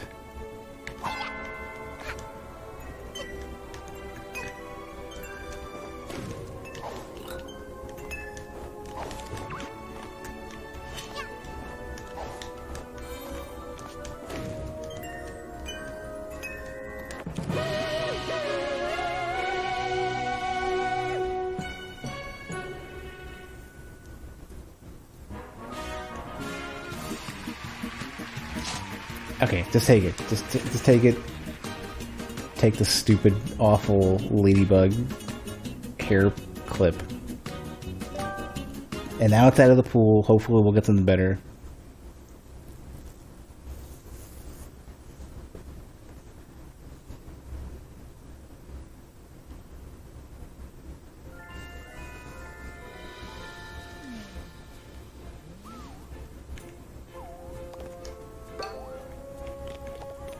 I might have enough of the coins to get another roll, I think.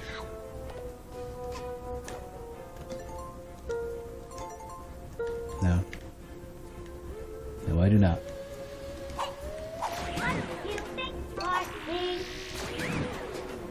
You just farm this thing?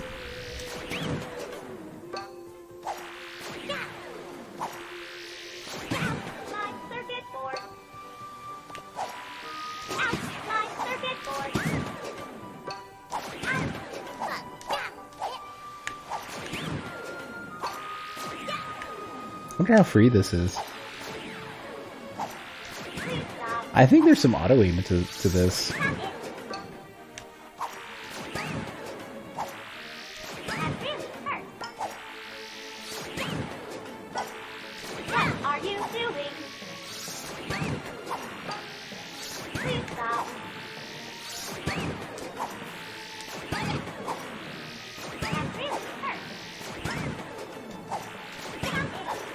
It auto gives you... Oh no, I'm just shooting into it. Okay.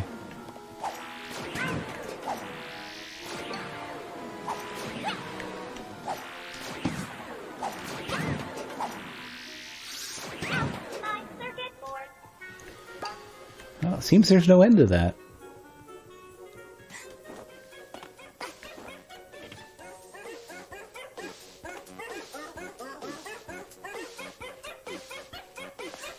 I like the music change.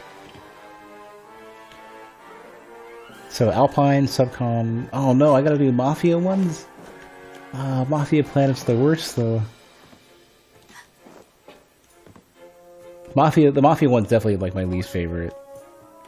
Got any new food for me? You know, I kinda imagine an alien stove to be a bit more technologically advanced. You know, I kinda... Oh. Wow.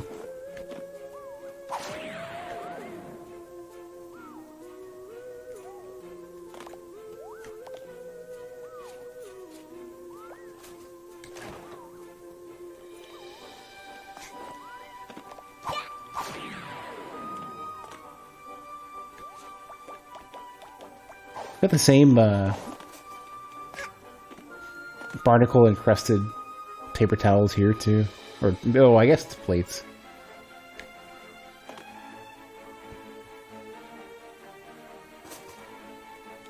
Its cutscene contrasts the game. Where you first encounter the cat?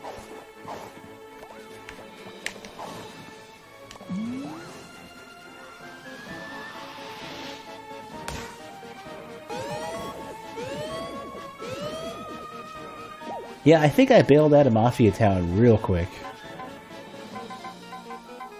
Oh yeah, I didn't even do the Golden Vault.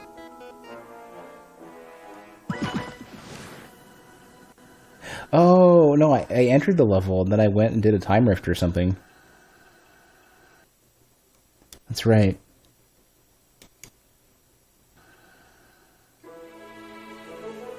Oh, them sweet 30 FPS intro.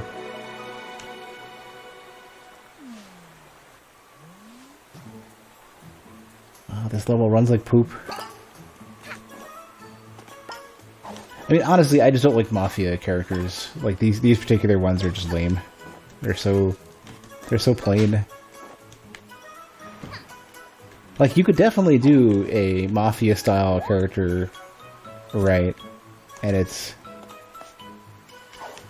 Yakuza. It's fun, it's clever, it's serious, it's engaging.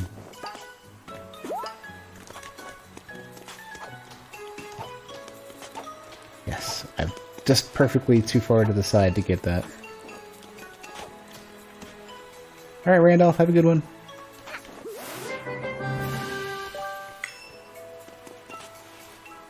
I'd imagine the Yakuza might be a perfect like replacement for the Mafia Town.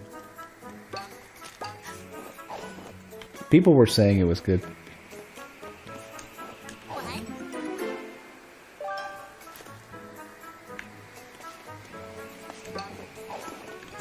Just the Mafia Town is just like a sort of generic. It's a generic, disinteresting, like, theme. And the levels, like, the area that you're going through is just free roam, and it's, like, it's coherent, it's functional, but I don't feel like it's something special. And it runs like poop. It runs like poop. It runs terrible. It's 2020, and I'm on a decent i7 and a 1080. There's no excuse. No excuse for this to run that bad.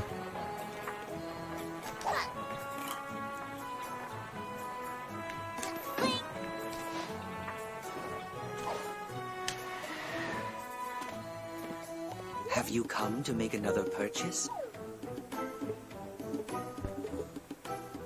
Yeah.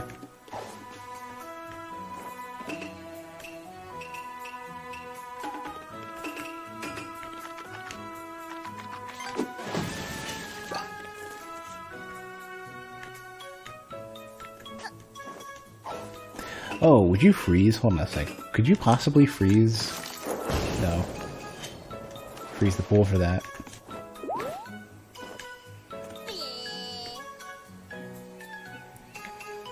It's kind of strange, like, after, like, somewhat reconciling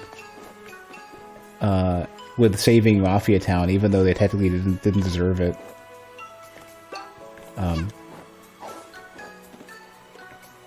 You still are blowing raspberries and whatnot at the Mafia dudes.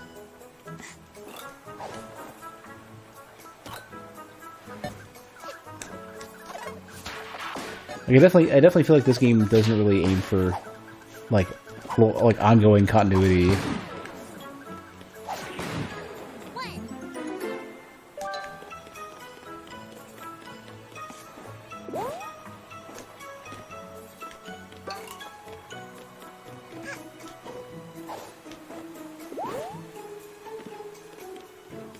Yeah, I mean this is like Mario games overall, except for each individual like planet is its own instance of that. Where Mario games are like there's no story between them; they just have some self-contained thing. This it's like every planet is a self-contained story, except for not only is it its own self-contained story, but once you complete them, there's no like nod. There's no like. I feel like the arc doesn't quite like Mafia 1 didn't really end as like it didn't end such that I felt like a grand story has been completed. Even Subcon, I kind of felt like the Queen was underexplored, like massively underexplored, and they kind of hint in the smallest amount that there was a bigger story to like maybe redeeming the character. Is the name of the ghost just the Snatcher? The Subcon like owner or whatever, the former prince? Like they nod to it. Like there should be more to it. But that there's no payoff. He's called just the Snatcher, okay. Yeah, so the Snatcher never gets the big payoff that they're alluding to, and that makes me sad.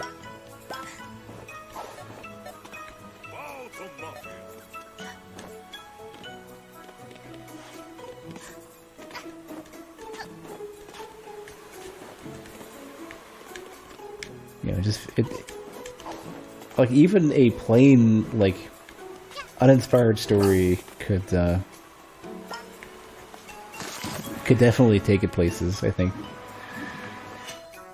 And they kind of just put it in the background. Like so much effort was put into making the whole Queens area and then having the story there. And then nothing. Just like very backstory. And I find myself wanting more. It's kind of weird too, because I play games that I don't focus on the story first for a game. Like for example, like The Last of Us was so well regarded, but I'm averse to trying it simply because I think it was probably so well regarded because it was easy to complete gameplay wise and not especially complex, so that people did see the story.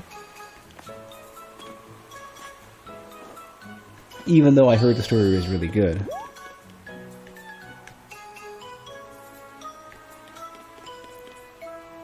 So I wouldn't bother with it because I don't think the gameplay is going to be engaging enough.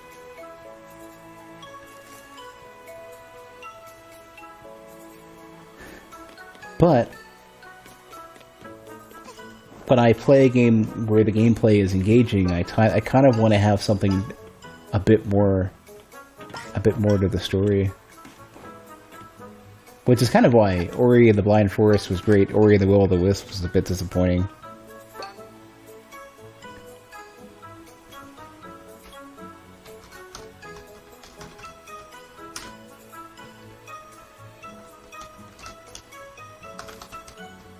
There. The number is 1.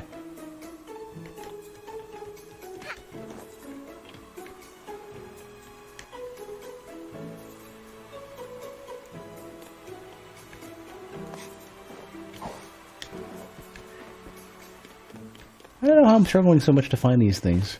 These tickets.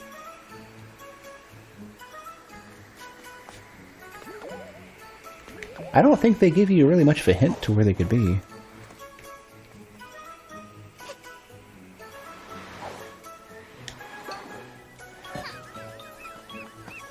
You're a time rift, though. Screw it. We're doing another one. Wait, hold on. I want to get the... Before I do that, let's grab this.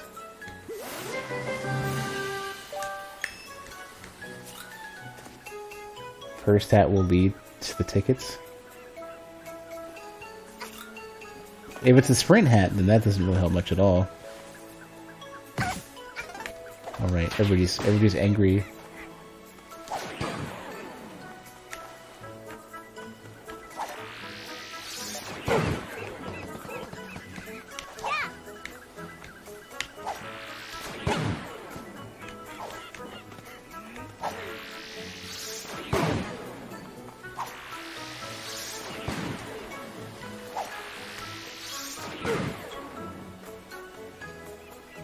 The top hat. Oh! That's true. It. Finally! Nothing interesting nearby? Well, so much for that.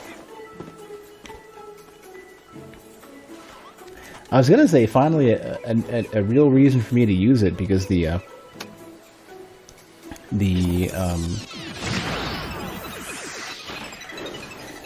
timepieces are normally really easy to find.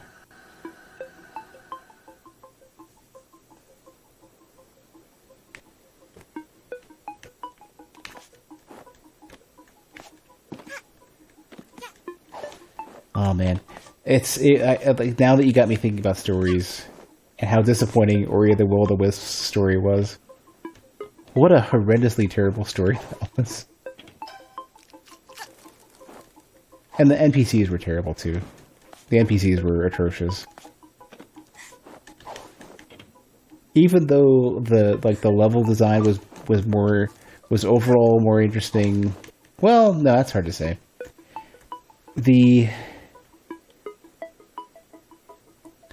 The way you traveled around the levels was more interesting. The level design was worse. Didn't they say they got the person who did A2 on Mars levels to do Ori and the Will of the Wisps? Am I mistaken in that? And remember how I remember that? Was that correct?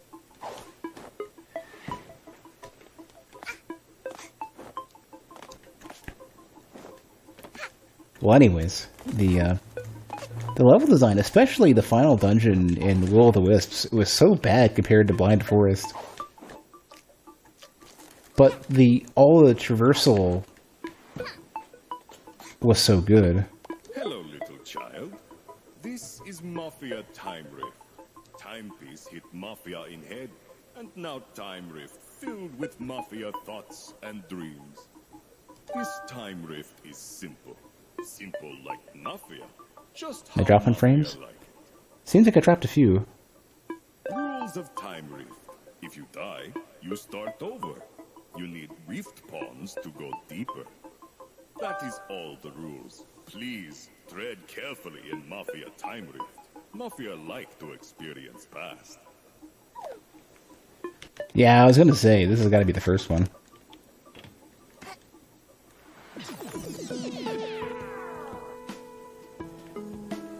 The very end of Ori the Blind Forest, the final dungeon, was such a perfect, like, it was such a ritual to it. It was imposing, it flowed very well, the way everything opened up was awesome.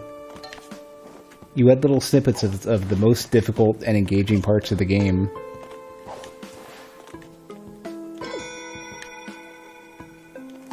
And then Will of the Wisps, like, it was like better systems and mechanics on a worse game, and it looked better too. And the combat was cool, and having proper bosses were cool.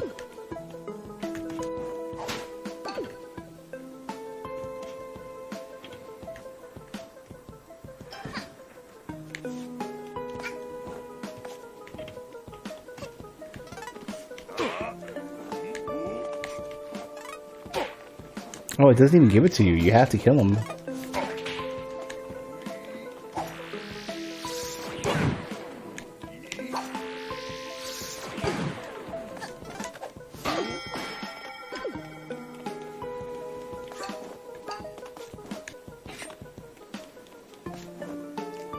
I was expecting to get bounced. Well, they've got like squishy sounds for the footsteps.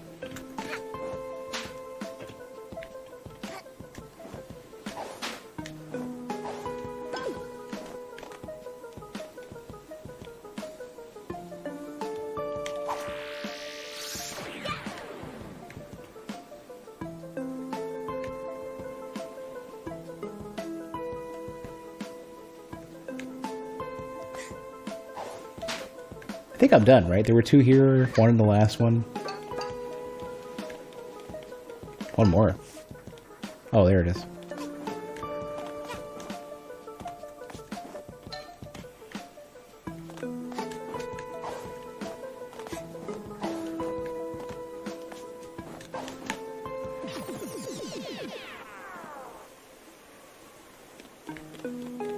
Has little girl noticed that unspent rift pawns are kept each floor?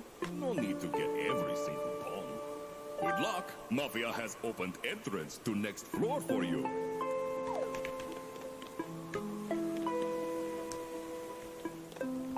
Oh yeah, it's the rats from earlier that you see like once.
Wonder how they decided what themes to go with, like level and character-wise and whatnot.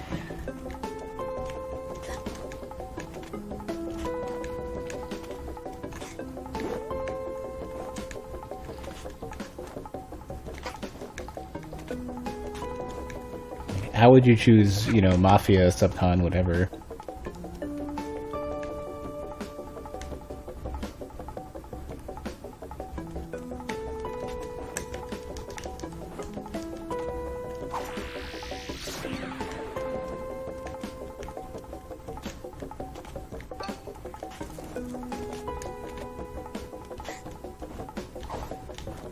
Wonder if there's like a no clip or, you know, some other documentary about that.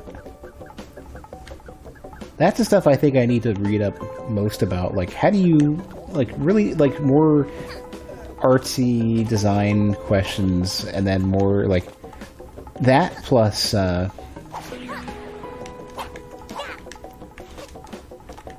artsy design questions and, like, stuff that informs about the types of stuff that players like on a, like,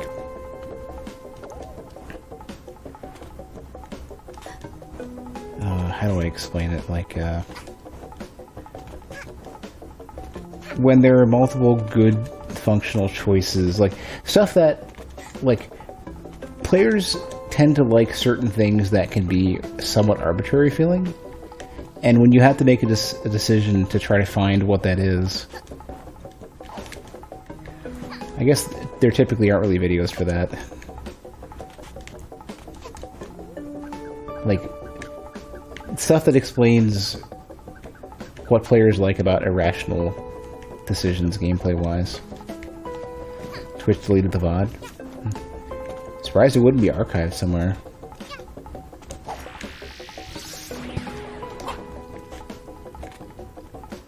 You said there's one more here? I don't see one.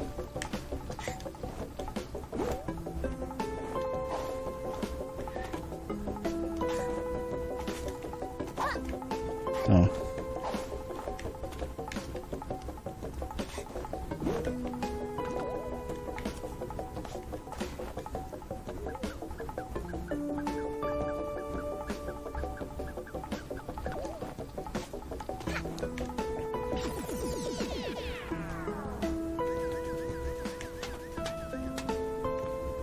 Who hit me? Oh.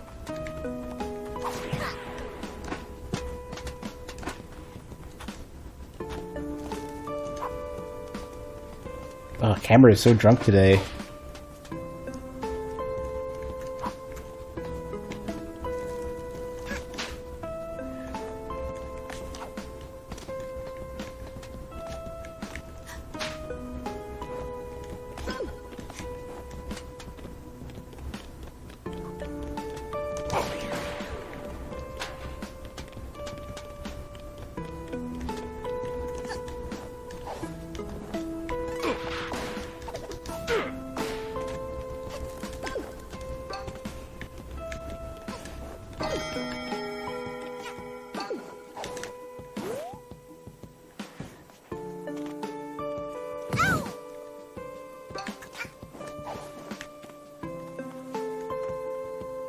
There it is.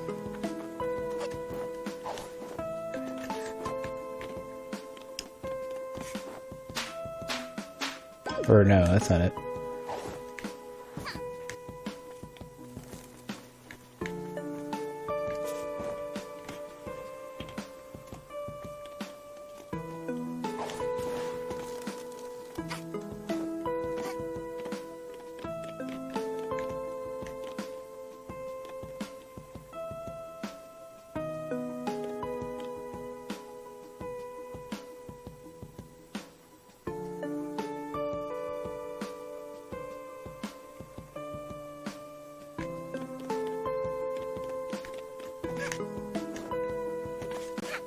I don't see it here.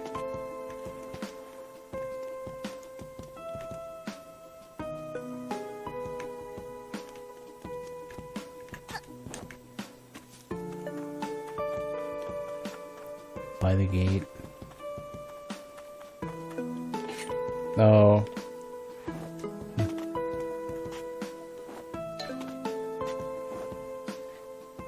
Wonder what the Mafia story is going to be.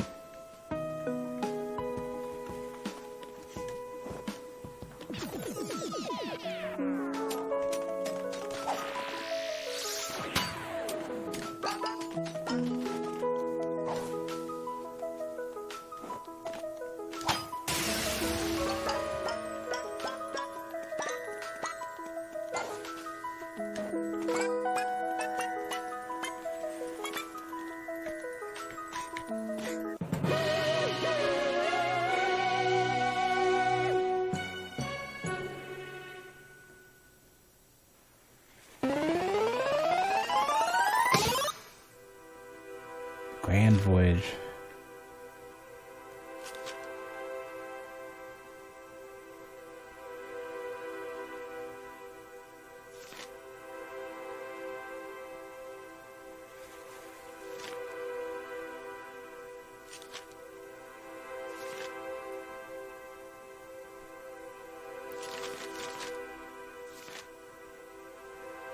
Oh, is it just they hated being on fishing boats?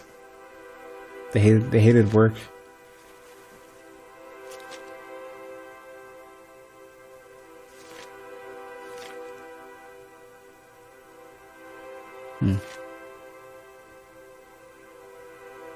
Guess that's something.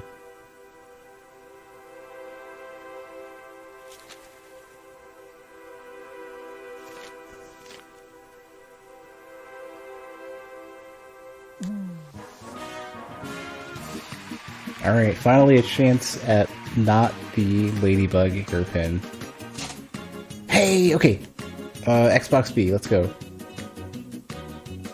Back is Xbox B. Yes, okay, I got it. Finally got this, and it's the sprint hat. I can run around as a dinosaur, an angry dinosaur.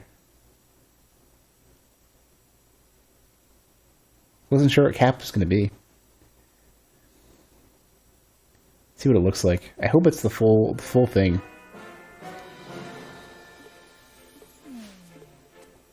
I guess that's the DLC too.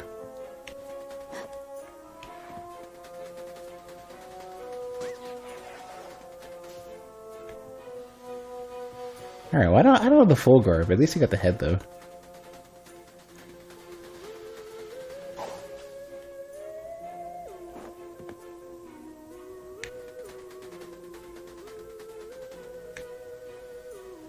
Okay, it's actually not, it's okay. It's not as amazing as I thought it might be, but it's good.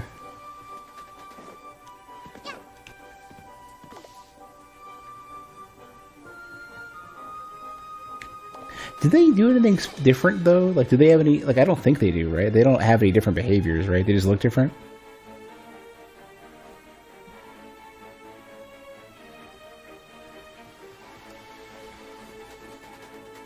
No, they do different things, or no, they don't have this visual. Okay.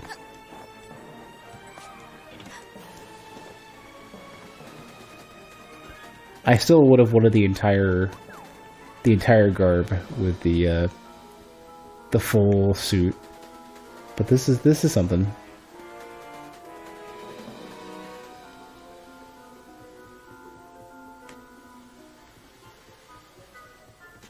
I wanted to do the whole, what's the name of the dragon kaiju thing from,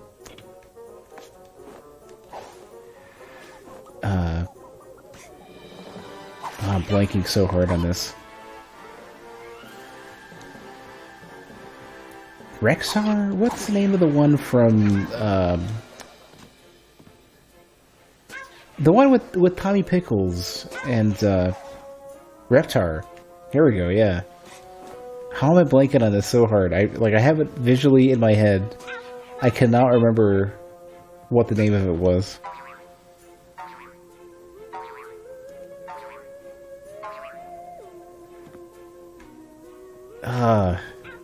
It's gonna kill me. I'm gonna forget. I'm gonna forget forever. In my head, I'm stuck on home movies, but that was a whole different thing. That was a whole different show with Coach McGurk and the super squiggly line style.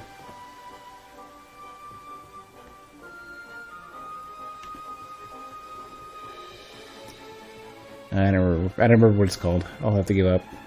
I'm looking this up. Screw it.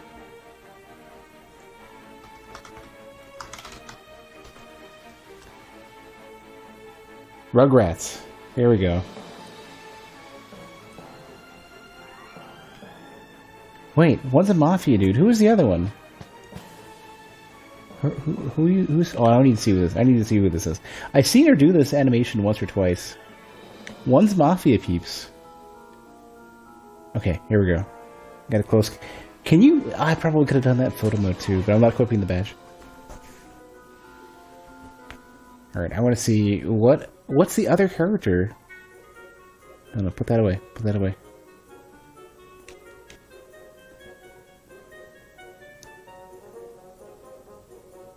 Mustache girl? Oh, I guess that makes sense. If this was a similar sized character. Oh, stop. Is it? You don't think so? It was a similar sized character. No, put that away.